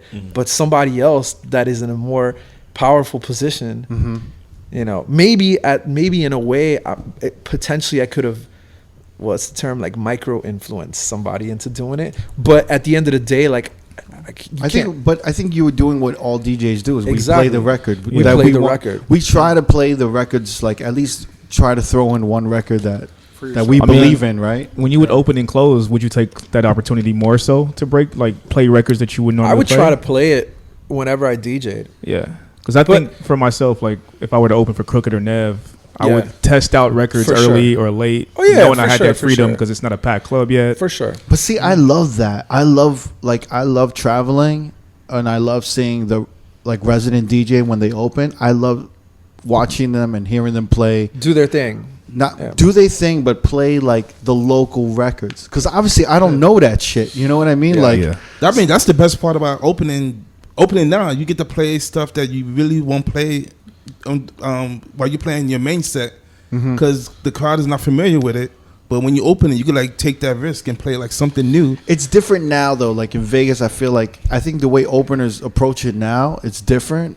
But I think back in the day, it was like, yo, let me throw on some new shit, or let me throw on. Do some you think shit. like now, like the opening DJs are burning the? I think I don't. I mean, are they like playing like hits? I think like sometimes, yeah. I think to us, we see it as burning. I think to them, they're like, I'm playing the songs that I love. Yeah. You know what I mean? I don't know about that. I don't agree, might disagree bro. with you about that. I don't think they realize they're burning. I don't agree. I don't think they realize they're burning, and there's also a good chance they're not. And they're just playing. They're playing their opening slot at the club that they're there every week. And music is so fucking fast now. And in cities like Miami and New York specifically, you can play the song like 3 times. Not even that. But songs get hot for a month, and they're the hottest song, and then they're gone. And you might not even have been back to that city by the time it's gone. And the opener is then playing it at some point, and it's like, yo, people are going crazy, or yo, damn, this song just got hot in Vegas, but in Miami it's already played, or this song just got hot in Miami, but in Vegas it's already. You feel me? Like, I think the way we used to see opening as like this like artwork and art form, which it still is, I think we also have to adapt in that sense. And now the goal is just to make sure you're not playing the obvious shit, and making sure the club isn't bouncing on your set. Yeah, because remember, like, when you were closed, right? If you had a headliner, like you opened for a headliner, and then like, you know, he obviously did his set. In your head, you're like, damn, he didn't play this. He didn't play this. For sure. Yeah, I'm about to get on right now and destroy this room right now. Yeah, you know what I'm saying? But that was, to me, the opener closers. I thought that was their opportunity to shine, to really shine. And I remember when I would open and close in Vegas for like certain, you know, guest DJs or headliners and stuff once in a while, I would be studying their set and how they approach the night. And obviously, I know Vegas way better than they do. Yeah. So I'd be like, oh, they didn't play this. They didn't play. I'm like, yo, this about to be. We're gonna close at like 5 a.m. tonight. You know what I mean? And I would get back on, and these headliners would be like, oh shit, like this song works. Oh shit, like this works. And that was another thing I used to miss when I would go to another city. When you would get on, like in Hollywood, Florida, or I would go to a city and the closer would get on, I would be like, all right, let me see where he takes this. Is he gonna like end the night? So you actually would stay and like I would stay and listen, and I would be like, let me see where he takes this, and you know, let's see like if he's gonna totally embarrass me, and be like, yo, like you didn't like kind of like just kill it for like 20 minutes and look back at me like, yo, you didn't drop none of this shit. You know what I'm saying? Yeah. Like, fuck out of here. And I would be like, yo, this dude's like fucking killing it. Like, and I didn't know these records work. I didn't know this record worked. You know, and I don't see that anymore. And that's now different, man. It's different because it's totally different now, and I totally understand because the club doesn't even stay open sometimes for the closer. And they're not looking for that. Yeah. Like I think we have to remove our notion that the club is the place where people are looking for that. Like not that kind of club anyway. The clubs like that exist, but like to be honest, they're below a lot of people's pay grade that they're willing to take. Or they're in places that open format DJs are not aware of, you know, like, or they are aware of, but they don't have access to. And so that's why I'm saying like the younger generation is not looking to do what we've done. They're looking to do their own thing in the world so they can exist in that world and have their little universe around them versus like trying to be a little bit everywhere. Like there's kids that have opened for me throughout the years or that I've tried to bring up or whatever. Like they like from the get, they're like, I don't want to ever play there. And it's not even like they end up changing their mind. Like, no, they just never want to play there. And what they want to do is what they want to do. And they want to do it their own way. And I think that's what's changing the most is I think before people used to view like a residency at this place or being a DJ that goes out of town all the time as like the pinnacle. But not anymore, man. Is it because they don't look at it as a career? Because they look at it as corny.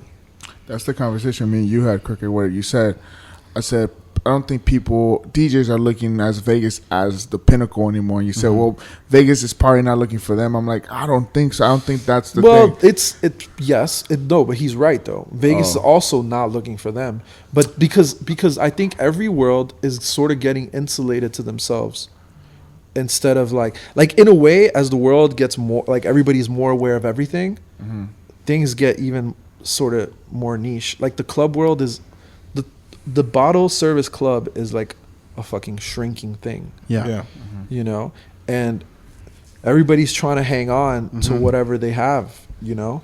So, I mean, the thing is this too, because I've talked to some DJs and I'm like, because I have this conversation, but it was a little different from what you were talking about. I was basically trying to say why aren't Vegas DJs, why aren't Vegas nightclubs booking some of these newer DJs? You know, like, why aren't they in these rooms?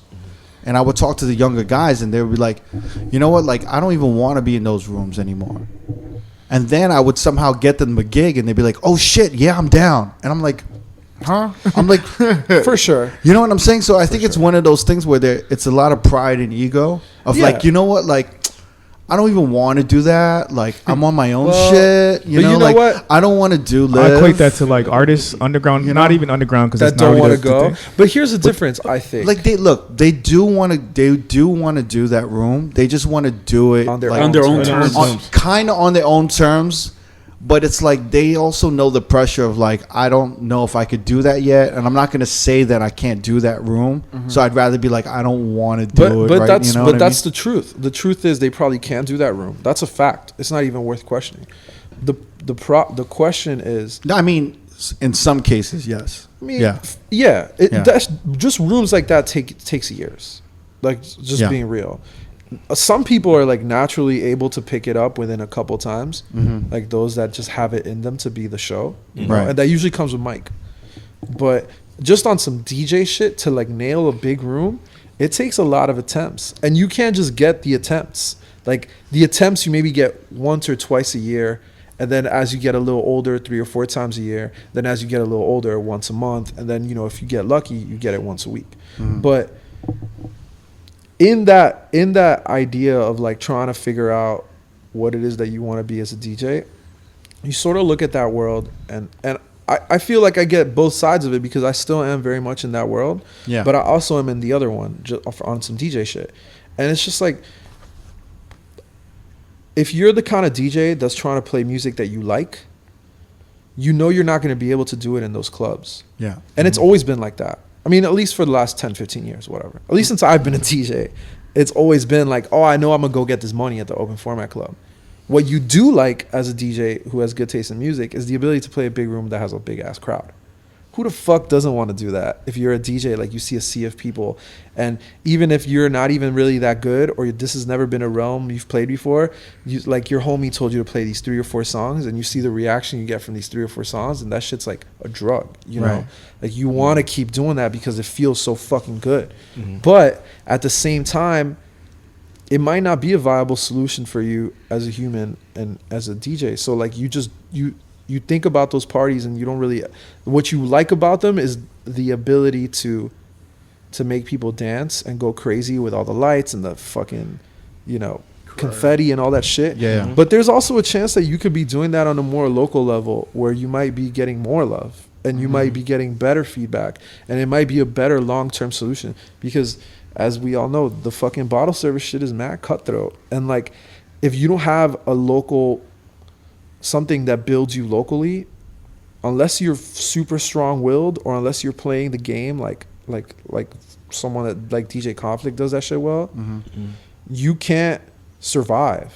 You know, you can't just like, people leave their jobs and leave nightlife. Like, the dude who's booking you now books something for cruises. You feel me? Like, it's not, people go and leave nightlife, and you're the only one that stays, along with like bottle waitresses and bartenders and shit. It's just about adapting. But I also think that social media has changed the whole game of everything, is because you know, a personality, you having a personality, kind of like, and you're a DJ with a personality, you know, like, that goes a long way. That surpasses skills or anything, for sure. Do you know what I'm saying? So like, a lot of social media like personalities will start DJing, and they'll create a following, and they'll create a narrative or storytelling around how they love music and what it's all about. And that'll to my point, you know, though, who's the first clubs that book those people? The big rooms. And where do they never play? I don't know. The little rooms. So all the young motherfuckers that think those big motherfuckers are corny, they're like, see, this is what this world breeds. Right. Let me just live in this world. Got it. Where like they can exist, you know? And I mean, not to makes sense. Not to bring like the craze and rock shit back, but like, branding is the most important shit in DJing, you know? And like, some people just don't have the ability to brand themselves in a way, or to brand themselves in a way that bottle service clubs can eat up. Like, I have a hard time with that shit. I have a hard time branding myself in a way that bottle service clubs can eat up. Like, I can't do it. Like, I'm lucky to be in Miami where I have my place, where I have my parties and whatever. But like, if you ask me, I would have to change the way I present myself online to be steadily getting booked in Vegas and New York and LA. And it's not like I haven't had the opportunities, but it just would require literally transforming how my Instagram looks and transforming how I talk about shit and the places that I eat and the things that I do. And I'm, in a way, I'm not really willing to do those things. And it's like a constant battle that I have with my managers or whatever. Is like, bro, why didn't you post a club of you know, the bottles were coming out last night? And it's like, I don't want to post that photo on my shit. And they're right. I'm 100% sure that there's a real correlation to that shit. For sure. But it's like, I don't want to be the dude that does that. I kind of feel the same way, bro. So, but so like, when you think about it. Wait, how do you feel? Like the same way he's saying, I don't want to post that shit. But it's like, you should post it. But you don't, I don't know. It doesn't appeal to me to post shit like that. Post shit like what? Like shit like places he's eating and shit like that, like showing the personality off. No. What I'm saying is, I don't want to post, I don't want to be eating at fucking Nobu or something. And I don't want to be like posting pictures of me with club owners and celebrities at the club, because that's not what I enjoy in my everyday life. There's a lot of people who feel like, who absolutely have to do that to get these gigs. My whole thing is the conversations I have with certain DJs. I just had recently I had a conversation with a amazing DJ opener and closer in New York. I'm not going to say his name, but you know, I go on. He's an amazing DJ. He's insane. Like, you know, if I had the opportunity to get him work in Vegas or anywhere else, I would. But I told him, like, I can't get you work, and I can't co-sign you anywhere, because when they look at your Instagram, it's pictures of like buildings and cats and different shit, and there's nothing online that tells anybody that you're a DJ. You're a DJ. Totally. Do you understand what I'm saying? Like, and you have to do something to market yourself as a DJ. Yeah. So the conversations I have with Jamie are, you know, there's a certain amount of hours throughout the day. We're all busy, you know. You have to dedicate a certain amount of hours to push and market yourself as a DJ. And it can't just be, I know we do the podcast. We do a lot of work for the podcast. He does a ton of work for the podcast. But you still have to push yourself as a DJ. But that's up to you to create that narrative on what kind of DJ you're going to market yourself as. But you can't just say, I don't feel like doing it. And I'm like, yo, I don't feel like doing that shit either. Like, half of us don't need to do it, but we got to do it. You have to do it. But you got to pick what fits you. Like, I'm not telling you what to post. Well, here's the thing. Here's the thing, right? Like, you, Crooked, are forever known as a DJ. If a 20-year-old, if you meet a 19-year-old or 20-year-old in Vegas, they're like, oh, yo, that's that DJ dude, right? If you're 19 or 20, they'll probably say that's the owner of New. Like, I'm just saying. Let's just, like, theoretically. I knew you were a DJ before. Theoretically, when you're already a DJ, like, that's what people know you as. Like, yeah, you're the owner of New. What happened? Like, yo, I don't see this shit anymore. It's not there no more. I went to Swim Mountain and this shop wasn't there. I'm like, nah, you know, I got a podcast now. You know?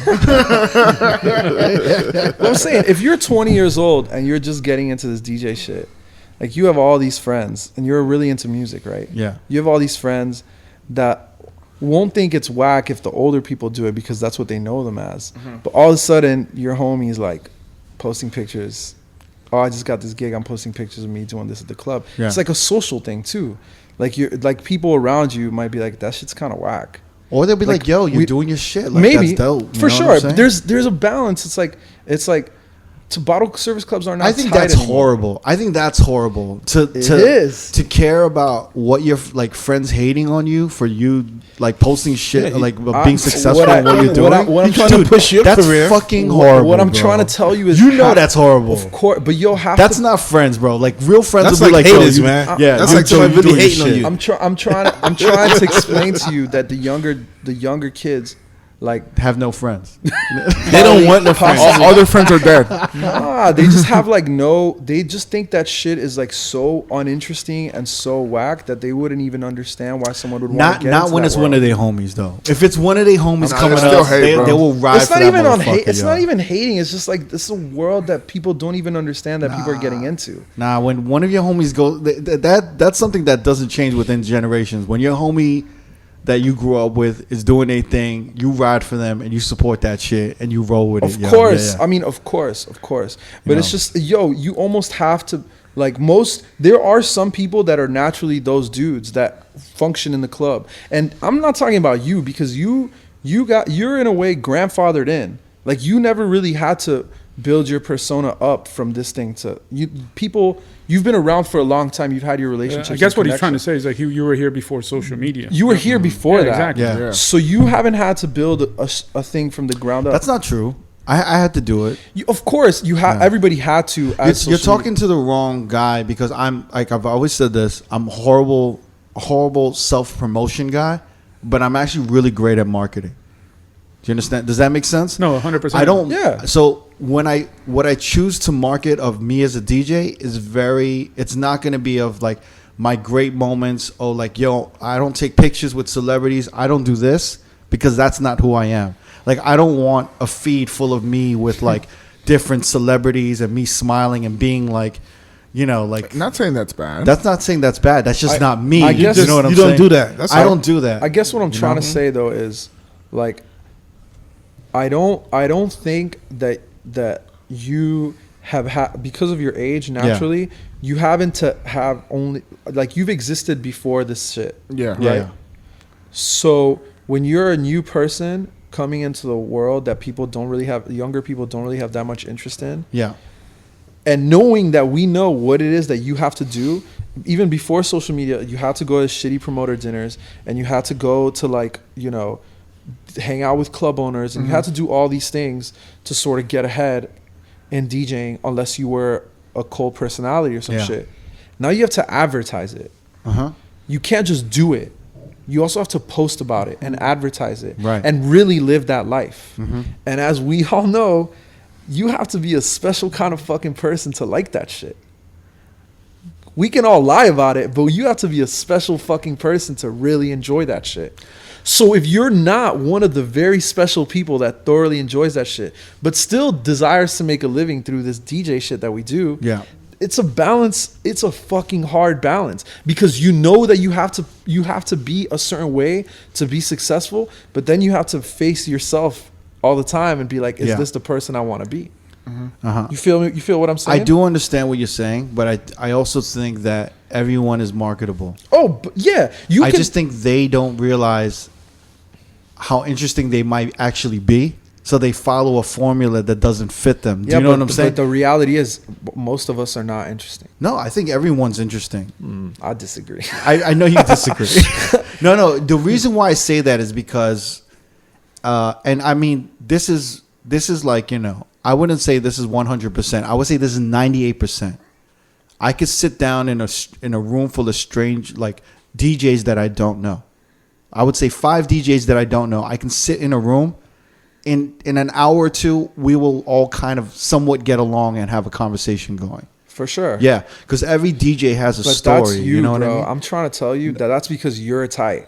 No, Not no, because no. everybody else is. Well, no, and I've talked to DJs that I don't know who come up to me. They DM me like, "Yo, I don't know how to market. I don't know what to do. I don't. Should I do DJ routines on Instagram? Should I do this?"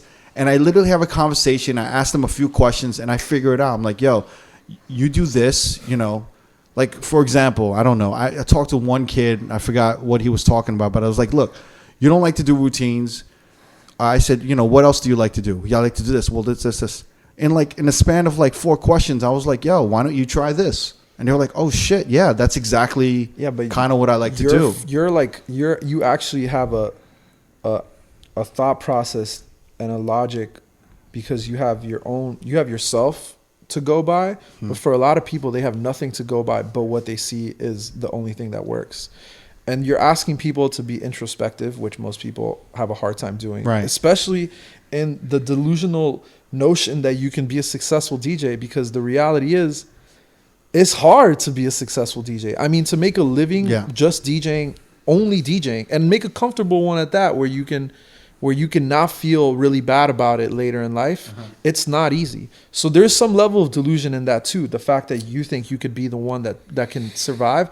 And also, when you have that mentality, it's hard to kind of look at yourself honestly and say, like, what are the key points that I should focus on to make myself marketable to these people who are really just looking to get the person that's going to give them the best bottom line at the end of the day. Right. Specifically when it comes to open format shit. That's why I think people are more comfortable in the non-open format world, because they can be more themselves without there having to be pressure.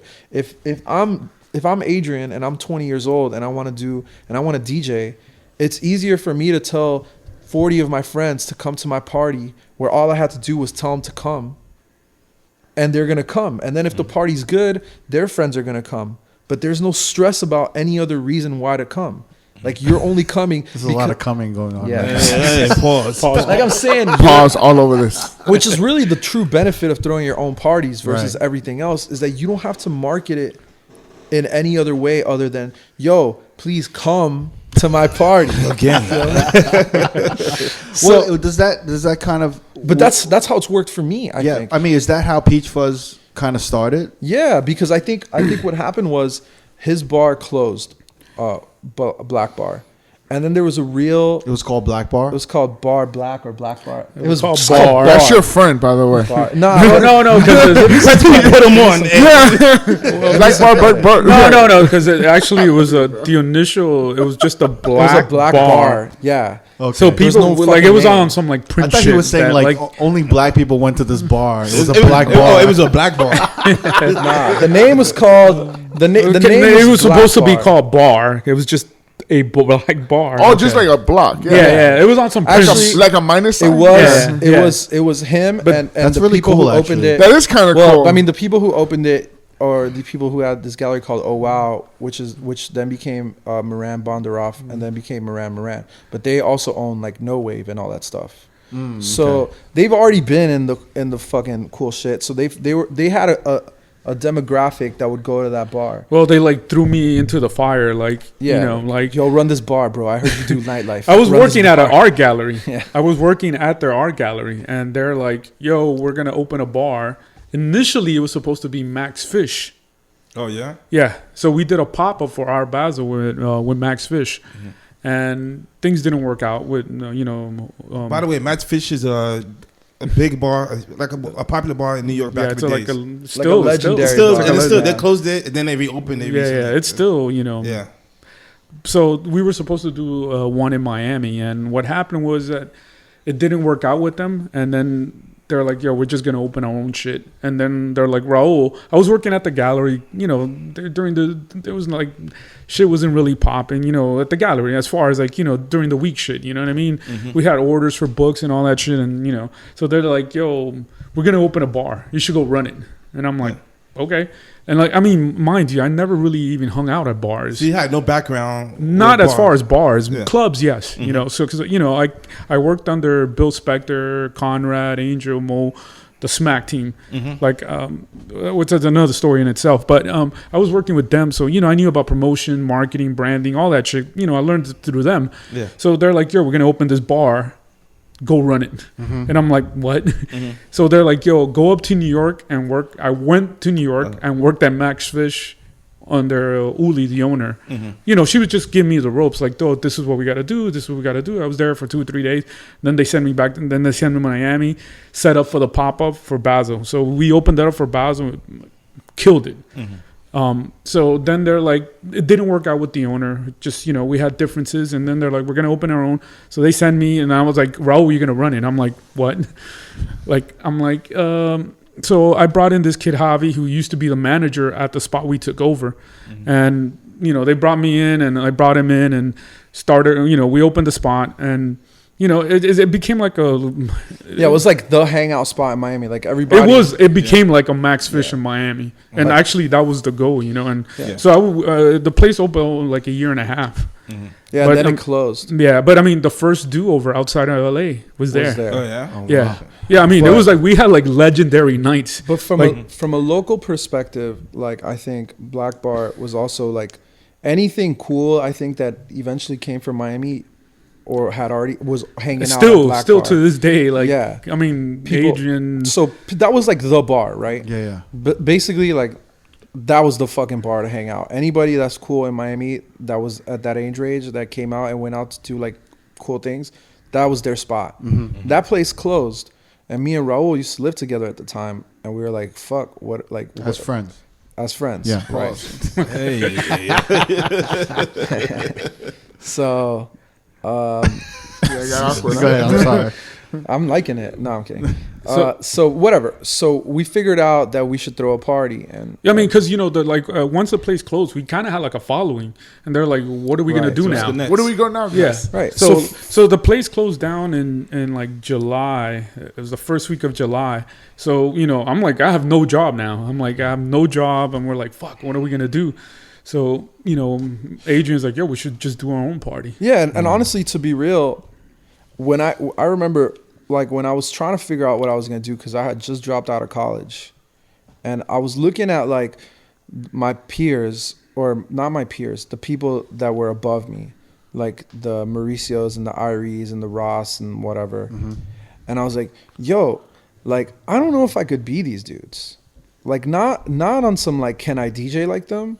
I was just thinking, like, the shit they do, it just sounds exhausting. To play the game. It just sounds exhausting. And I was like, how you mean the politics and everything, all that? Yeah, everything. I was like, I don't know if I could do that, I don't know if I have the personality to do starting your own party is a lot of work too, yeah. Yeah, but it's different because you really don't have to answer to nobody but yourself. And I mean, you've had Moma on, like, I'm sure, and Moma, like, he has his own party. You've had tons of people who have their own parties on. A lot of dudes who created their own parties, like you guys,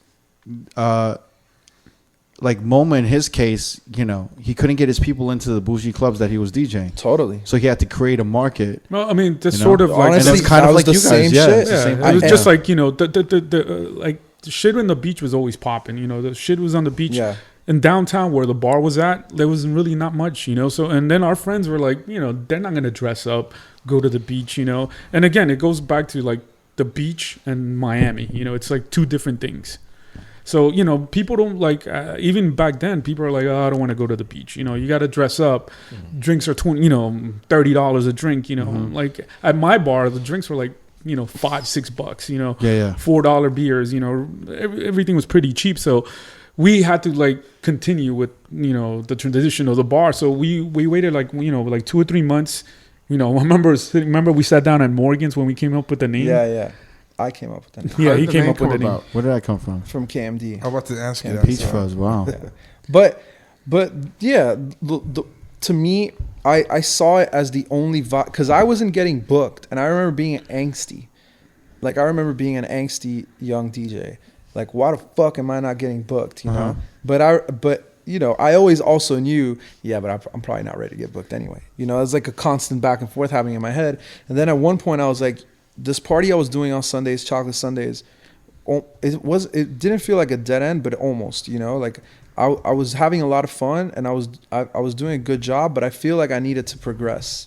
So I decided to throw my own party. And I think that, to circle back around, I think that in the case where you don't want to play the politics and you don't want to have this, what you think is the only way really to get kind of like these gigs at the top 40 clubs, I think what you honestly have to do is always throw your own party. Exactly. Because from throwing my own party, that's how I finally got booked at places. Our party was so cracking, like, bro, like, I mean, lines of like hundreds of people out the door in a venue. Wow. Like there was some nights where there might have been more people outside than inside. Like, we were the best party by far in Miami. Like, it's not even close. Mm-hmm. On some fun shit, on some fun shit. Not on like, yo, we're making $100,000 a night. No, it was just on straight up fun. You know what I mean? And we were only the best because we were the first to do it. It's not like I'm some insane DJ that's like way better than other DJs in Miami. Like there's tons of great DJs here. Yeah. But the idea, me, Press, and Raul, how we came together, we were the first to do it. And because of that gig, I ended up getting booked at some spot called Rec Room, and I was getting booked at Live, and I got a party Rec Room, at and I got a party at Wall for a long time. Dude, we got. And then I started getting booked at One Oak in New York, and whatever. And it's not like I was fucking, being top 40 DJ, dude. I was just doing my own thing, and people were. Well, that became a part of your brand and your narrative. You know what I'm saying? Yeah. I mean, so now I can get booked at these places, and you owe it all to Raul too. Basically, Raul. Listen, he let me come into his world. You know what I'm saying? The black bar. No, well, the thing is, like, Adrian was good. Like, I mean, at least from my perspective, I thought he was a good DJ. Yeah. It was just, we just sort of, like, he didn't get better. What I'm saying is, like, I introduced him, like, hey, we just, like, you're like a stepping stone. I was like a stepping stone to success, Yeah.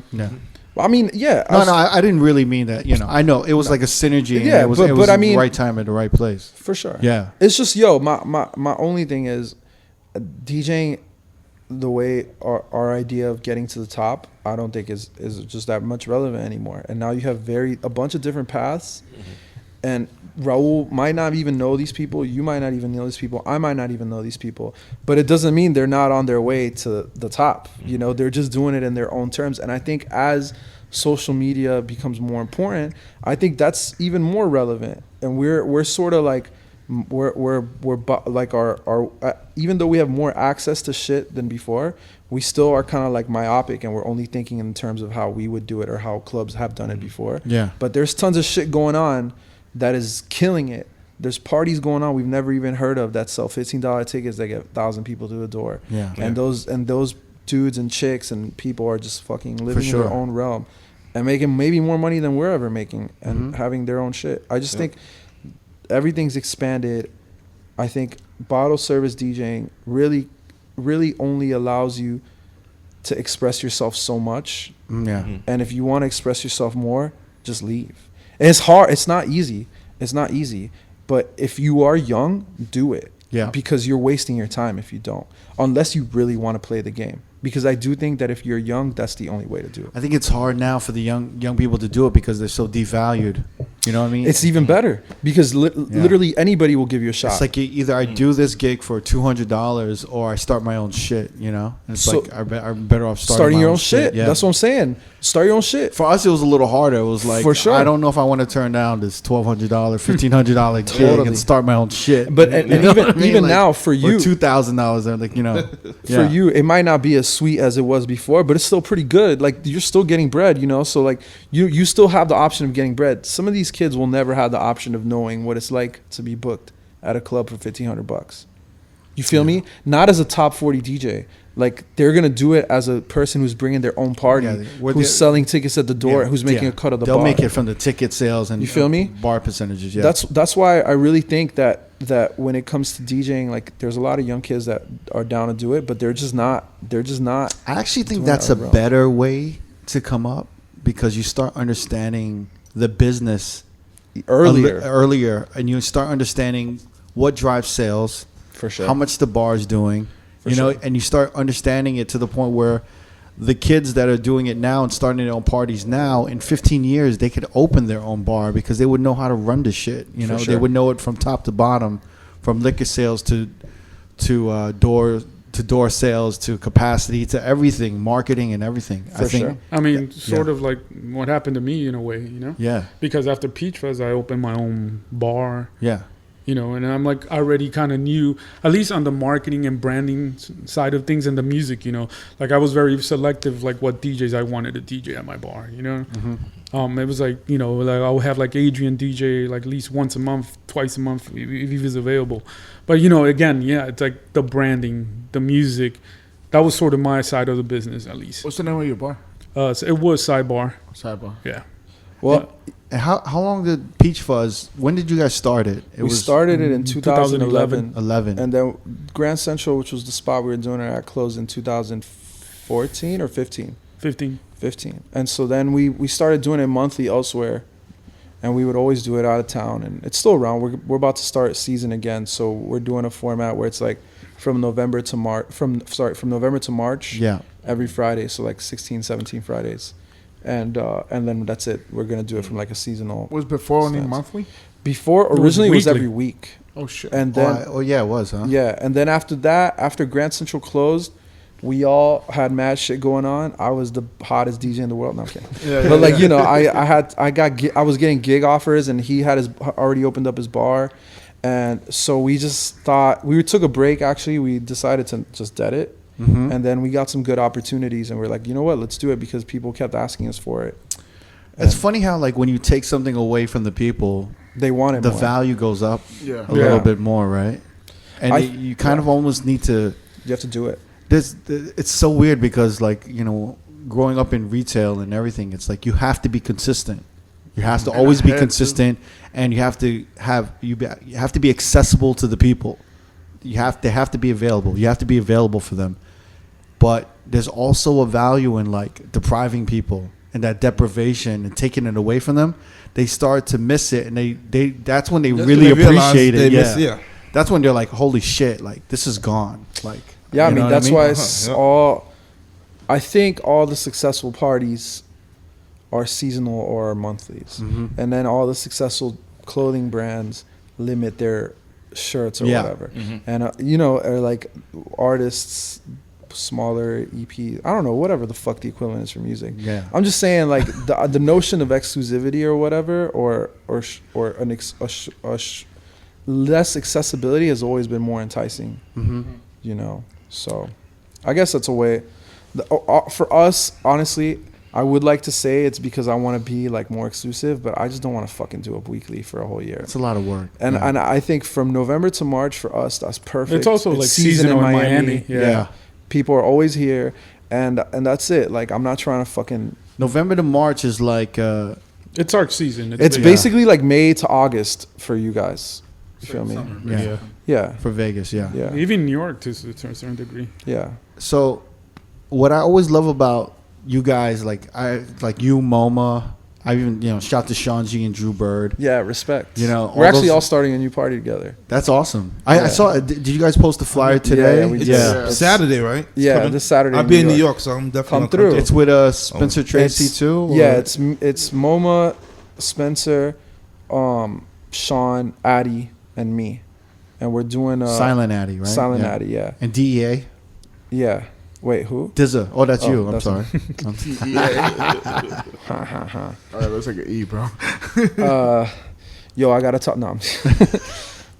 Yeah, we're all starting a party together because I think we all were just like, yo, we all do parties in our own cities. Yeah, this is like the Avengers coming that together, do bro. well. It's kind of like Super Friends. The Avengers. It's like DC Super Friends. What do you like old heads say? It's like Voltron.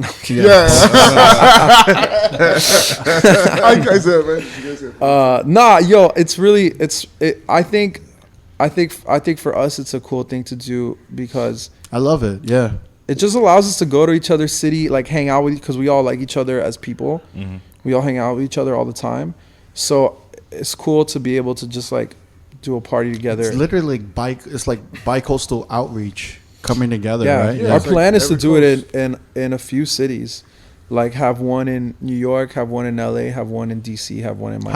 How did that plan get started?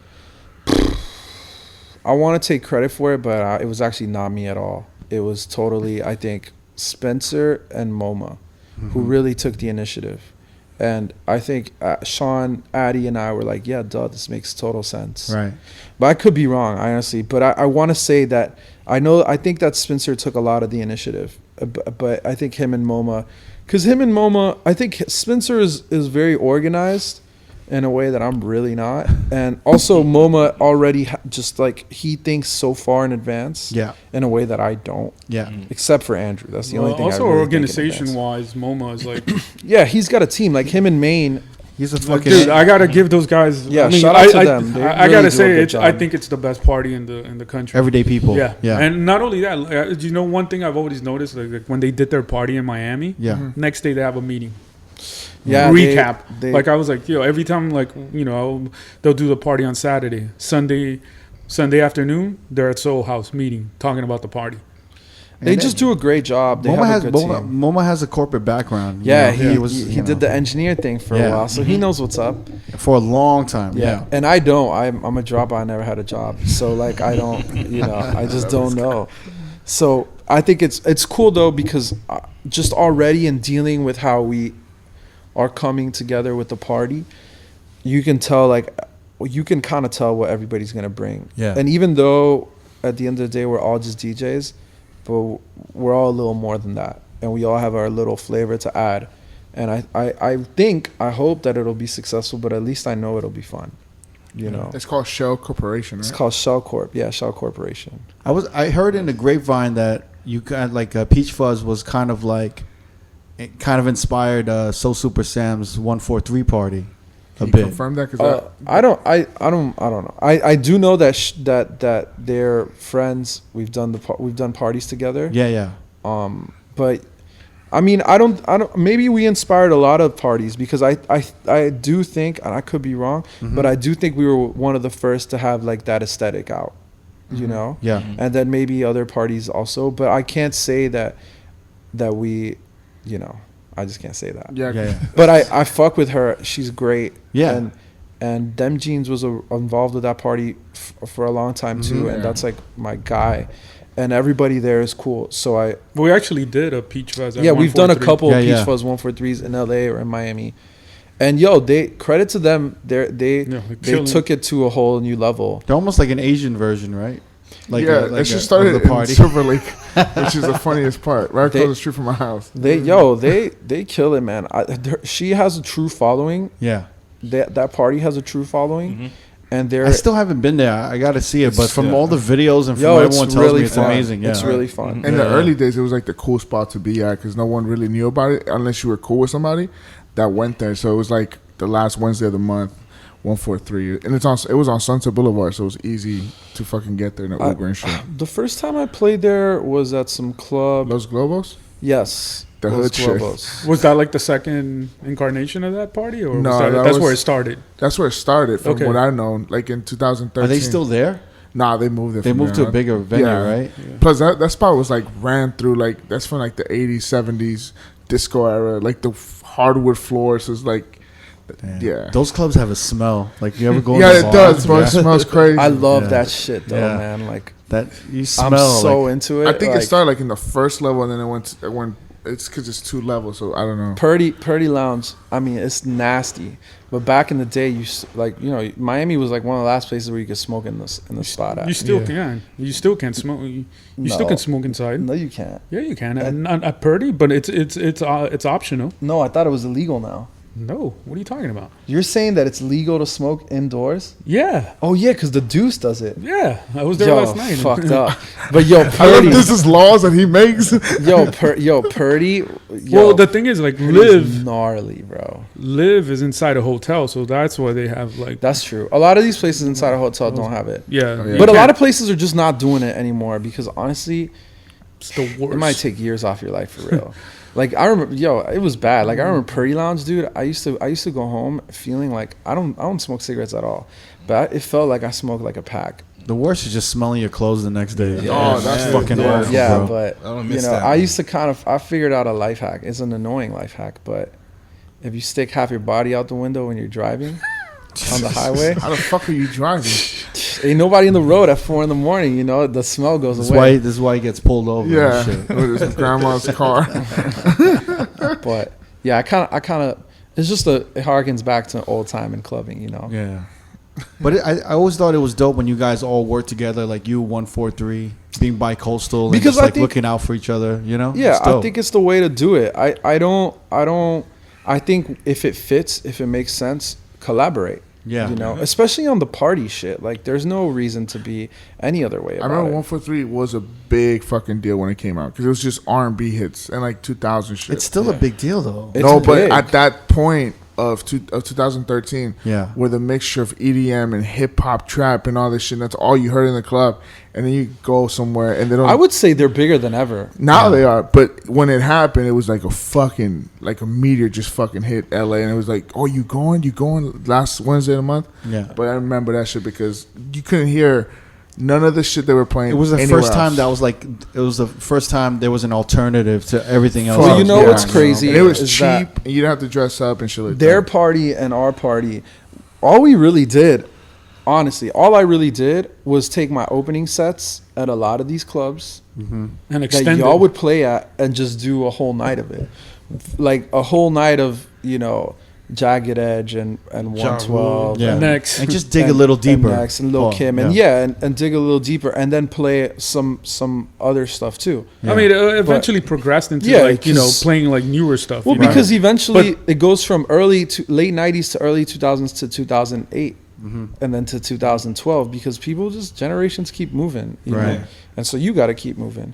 But the identity of the party, just because the music is evolving doesn't mean the identity has to really go that far from what you originally were. You're always evolving, but the goal in everything is always to stay true to your identity while evolving, expanding your identity without having to like compromise it, So are there go ahead. Oh no. Are there West Coast records that work out here in Miami? It's completely different. Like, I mean, what are West Coast records? Like Mustard Tyga. Yeah, YG. those songs work. I mean, I think YG and Tyga are bigger over there than they are here, but they still work. Like, you can't do like a YG set out here, can you? Do you know who No. The Joe obvious Moses? one. Do you know who Joe Moses is? Yeah, that's like the guy that's always featured in his songs, right? Most of Or them, like yeah. RJ. But I'm sure you can do a RJ. mustard set out here, right? Yeah, the hits for sure. Yeah, but like Big Bank wasn't as. Big Bang was It massive. was a massive record Massive. here. What about Yeah. Taste? Taste was big for like a hot week, Okay. Yeah. What? I mean, that was just a crossover. People were like, record. "Yo, That was a Tyga huge came record back." already No, but called it This wasn't. is like- It was hot for a week. Taste. I don't see Taste Big as like Bank a was- West Coast record at all. I I see it as like a literally this. Big like Bank was way bigger than Taste, at least on the clubs. But when Big Bank hit, like I don't know, 2 Chainz verse is like everybody loves that shit. Yeah. I still play it now at peak of the night, and it's like still a big one. Yeah. But like Tatiana was big, but that's big everywhere. Yeah. I feel like Big Bang didn't hit in New York. It did? No. I feel like it did. I feel like it didn't. Not at all. Yo, Yeah. maybe because you're whack. No, Maybe. And I wasn't even playing, but somehow. no, but you know what? You know what? There's just clubs. There's just songs like that sometimes like, yo, I remember telling somebody that DJ with me, like just the night before I had played Te Bote somewhere. Yeah. Uh-huh. And it was fucking nuts. And then the next day I'm like, yo, play that shit. Trust me, play that shit. And literally like nobody knew the song. And I think sometimes you just accidentally catch the wrong crowd for the night or whatever. But it still remains true. Like Big Bang is a big record, I think. But I get where you're going with this. And yeah, there's not West Coast songs don't really hit like that over here. There's some that do, like the big ones, but you can't really do a mustard set past like a couple minutes. Yeah, Are there any regional records that hit out here? Probably, yeah. Yeah. What would be like a regional record maybe in the last year, 2018 to 2019? It's funny because like this, at the end of the summer, we had like a live stream podcast and we said, what was the song of the summer? Yeah. You know what I'm saying? We had a couple Miami dudes on Twitter that were like, yo, it's funny, like all the songs you guys named that were the top songs for the summer, we don't even play those records. Yeah. Or those aren't even the top songs here in Nah. Miami. What You know were I'm they? saying? I mean, don't pay City attention Girls to are that. from Miami, so Yeah. That's number one. My Type. My Type is huge here. Yeah. Yeah. This is what I'm saying. Like, I think the only songs that don't hit, I mean, it's been a while actually since I've been to the West Coast, so I can't say. Yeah. But I have a feeling that maybe people play more like EDM-y stuff over there still, that maybe they don't play here. I don't know. It's like right now, like, LA. what's a big song in LA right now? LA is like major LA is hip hop its own city. It's bubble. like Yeah. Yeah. it's like a hip hop. Well, what's like the biggest songs over there? My Type is I mean, like one of the bigger songs that's really, really LA would be like Intro on the Mustard. Intro on the the Mustard. first song on the JT. Mustard album. or Roddy That Ricch. sample Shy. Ballin'. Roddy Ricch is big here too. Yeah, Yeah. Rowdy Rich Ballin' would be. That's big. Yeah, that's big, right? That intro song I don't think is big here. yeah, but it's Do huge Not in Disturb LA. by Like, in YG. It just sounds Big mad. It song just sounds for real them. Bay Area, so it hits. right. Yeah. But Yeah. like even like hyphy stuff doesn't Hit anymore. hit. Well, doesn't hit Miami. Did it ever hit definitely. Miami? No. Yeah. I mean, Never. it like Never. back when they had that like high theme movement. Not even. It was like the "You're a Jerk" song. It was big. Yeah. No, like like, That's no, not even hype no, for nobody. LA. You could, yo, there was not one time in my existence as a DJ in Miami that you could play a Mac Dre song.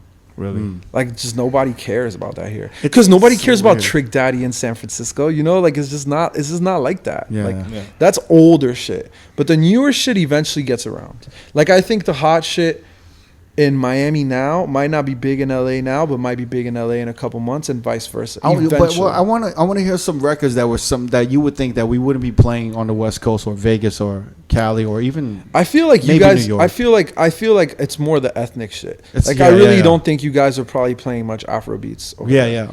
Even though here there are some songs like that the are coffee big. It's a hard one to play in Vegas for sure. Yeah. Even though that was like pretty big here for a minute, you know. For me, that's risky when I play coffee. Like somewhat prime time, I'm like, you're going for it. I'm going for it. Yeah. Respect. And then I get on the mic and I go big air for that one. I'm just like, like I really try to sell it. Like that Snake song is pretty big here. Oh, Loco Contigo? Yeah, that's huge. That's probably big over there too, though. Yeah. DJ Snake's like universal. You know, he grew up on the same block as I did.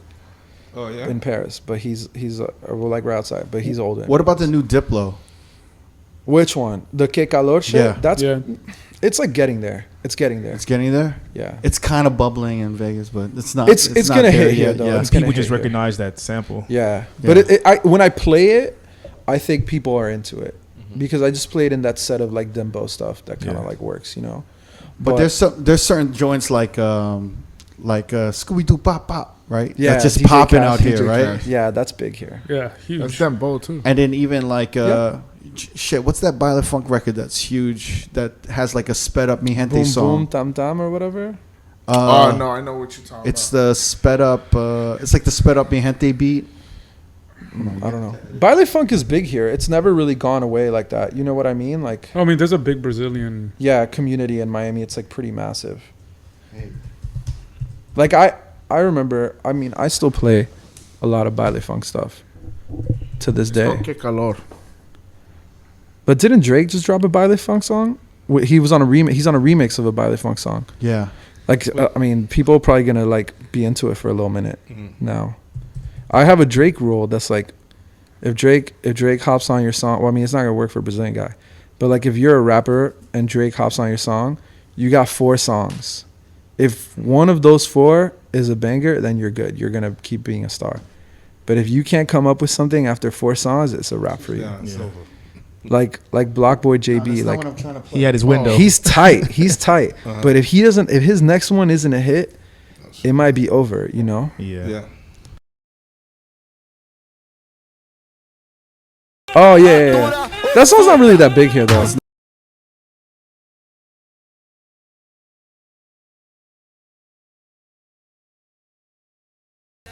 What MC Bin Laden is pretty big. You guys know about that dude? No. MC Bin Laden? He's like this massive Baile Funk dude. So like all the young Brazilians are really into MC Bin Laden. MC Bin Laden? That sounds crazy. Yeah. He's fucking tight. He's been around for a long time. Like a lot of like. What's the poppin' record from MC Bin Laden? Do you have it? Tá tranquilo, tá favorável. I forget how it goes. Yeah, that one. MC Bin Laden. Yo, that's he's a crazy tight. name, bro. But he's been around for a minute. Like you know, Diplo and all those dudes were like fuck. But even before them, like Venus from like the Ghetto Gothic crew and like this chick Kalei, like all those like New York's. Everybody's been on him for a while, but he's really big on a pop level in Brazil. These are like the new age dudes, you know. This shit's old though. It's not new. Sounds good. Yeah.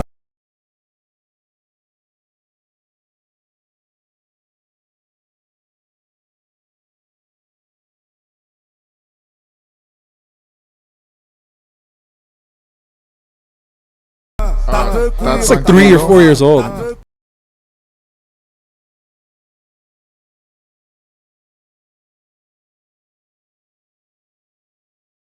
You drop it from the one just like this? Yeah, at the top.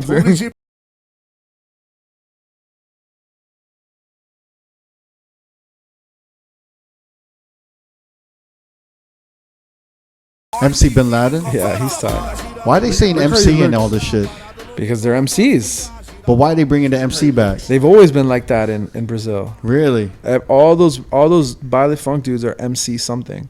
Like the rap das Arma, the one that's like. Does it still stand for Master of Ceremony? That guy's like MC Cedinho or some shit. They all have. Does it still what? Does it still mean Master of Ceremonies to them? for sure over there. They're like Master of Ceremony Bin Laden. I'm here. It's crazy. I want to know if they that term means something different. MC to them. No, I just think it means like actually Mike, Master of Ceremony guy, like rapper guy. Wow. Yeah. Like the guy with the microphone. I really don't think it means anything different because they've been doing it. The baile funk sound is very similar to the Miami bass. Yeah, sound. I mean it's a derivative of that. Yeah, it's actually just it's same 808s and shit. Actually, do you want to go into the group chat and get that Drake one that I just sent you guys? Oh yeah, that one's interesting because it's kind of like it's a modern baile funk song, but it's also, you can clearly tell like it's not like, it's a baile funk song that's not really meant for the club, which is much like a lot of Drake songs, which is like not really meant for the club but ends up being a hit. Like that's probably what this is. This song's like massive. It's so crazy because I was talking with Moma about this. I sent him a copy of this. He's like, this sounds like every baile funk pop song out there. It's true, but even the baile funk has kind of just changed. But the way the drums come in is so abrasive and abrupt. They're all like that. It's all like that. There's another one called O Novinha. Yeah, that's like a big one that has the same shit. It's like the vocals are first and then bam, drum hit. It just comes out of nowhere. It's just like baile funk is like amazing. It's like one of the best genres out there. I think so. If you're looking for like something different to like dance to, there's like structure, but it's kind of cool. Like you can get crazy with it. There's a more sped up version of baile funk. I forget the name of it, but it's like motherfuckers playing shit like this at 160 BPM, and it's like really intense. You hear this drum though? It's just.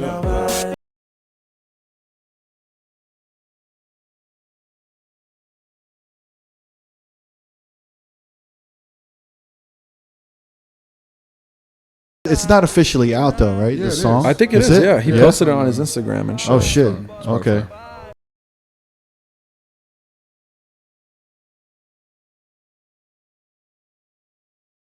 Yeah, I fuck with baile funk. So please don't kill me. No. At Dizza 3000. Yeah. Why 3000, by the way? We kept making jokes when we used to do Peach Fuzz flyers. We used to always it was like Dr. Dizza 3000. Just really dumb. We would change my name on the flyer every week, so it was never one thing. And then I needed an Instagram, and Dizza was taken, obviously. I actually had a beef with some dude called Dizza. Really? I did a mixtape for Mad Decent in 2013. And some Russian dude called Dizza, which makes like he makes like lo-fi kind of music, like beats. Mm-hmm. It's not bad. It's pretty decent. Mm-hmm. But he like got super upset that Mad Decent had put my shit out, my mixtape out, because I guess he was trying to get on there. They had like a side label. I forget the name of it. Where's he from? Jeffries or something. Russia. Oh, Russia. So he sent there was like a army of like trolls. 50. I got like 70 comments on my SoundCloud thing. I was like, "You're not the real Dizza." Blah blah blah blah blah. And then he hit me up on Twitter, and I was just like, "Yo, man." He's like, "I've been Dizza since 2011." I'm like, "Oh, cool. Well, here's a flyer of me DJing in like 2009. I don't know what to tell you. Like, you're in Russia. I'm in America. Like, whatever, Mm-hmm. But he took up a lot of the Dizza Instagram things, and then. I don't know. That's pretty much it. So I had to come up with a name for Instagram, and I just picked one off the flyer, and that's really it. There's no like specific. I'm not like a huge Andre 3000 fan or anything. Like, even though he's cool, whatever, or like Deltron or whatever, Mm-hmm. whatever. You worked with Diplo, or do you work with him, or like? Nah, I mean, he's my friend. Yeah. But no, I'm not like a music guy. You've just been featured. I just I make mixes. Sometimes they put them on there. Yeah. I've played parties with him. He's played Peach Fuzz a few times. Mm-hmm. Walshy Fire has played Peach Fuzz a ton of times. Jillionaire, who was in Major Lazer, also played Peach Fuzz a ton of times. And now A-Drums who's in Major Lazer, has played Peach Fuzz too. Wow. So it's like we all know each other. He comes to Miami a lot. Yeah. He's good friends with my manager. Diplo's from Broward. Yeah, he's from Florida. So he knows my manager Jake well. They're like really, really close friends, and we've just like kind of over the years become cool. But I wouldn't. No, I'm never like I've been in sessions of theirs before. It's cool to see the creative process. Like I've contributed very, very small. Yeah. So, yeah. No. But you have your own like label, right? That you started. I had one for a while. Yeah, I did. I started with a partner at the time. What was it? Rear View Records? Yeah, it was called Rear View. We put out a couple songs. One of them actually like did okay. Yeah, but never anything crazy. But it was what were actually y'all putting out, like house. Our whole thing was Miami shit. So we had a band from Miami that was good. We had a couple of DJs that were putting out like dance music. Mm-hmm. My boy Tondo from New York, who's a DJ out there too, he was putting out some songs.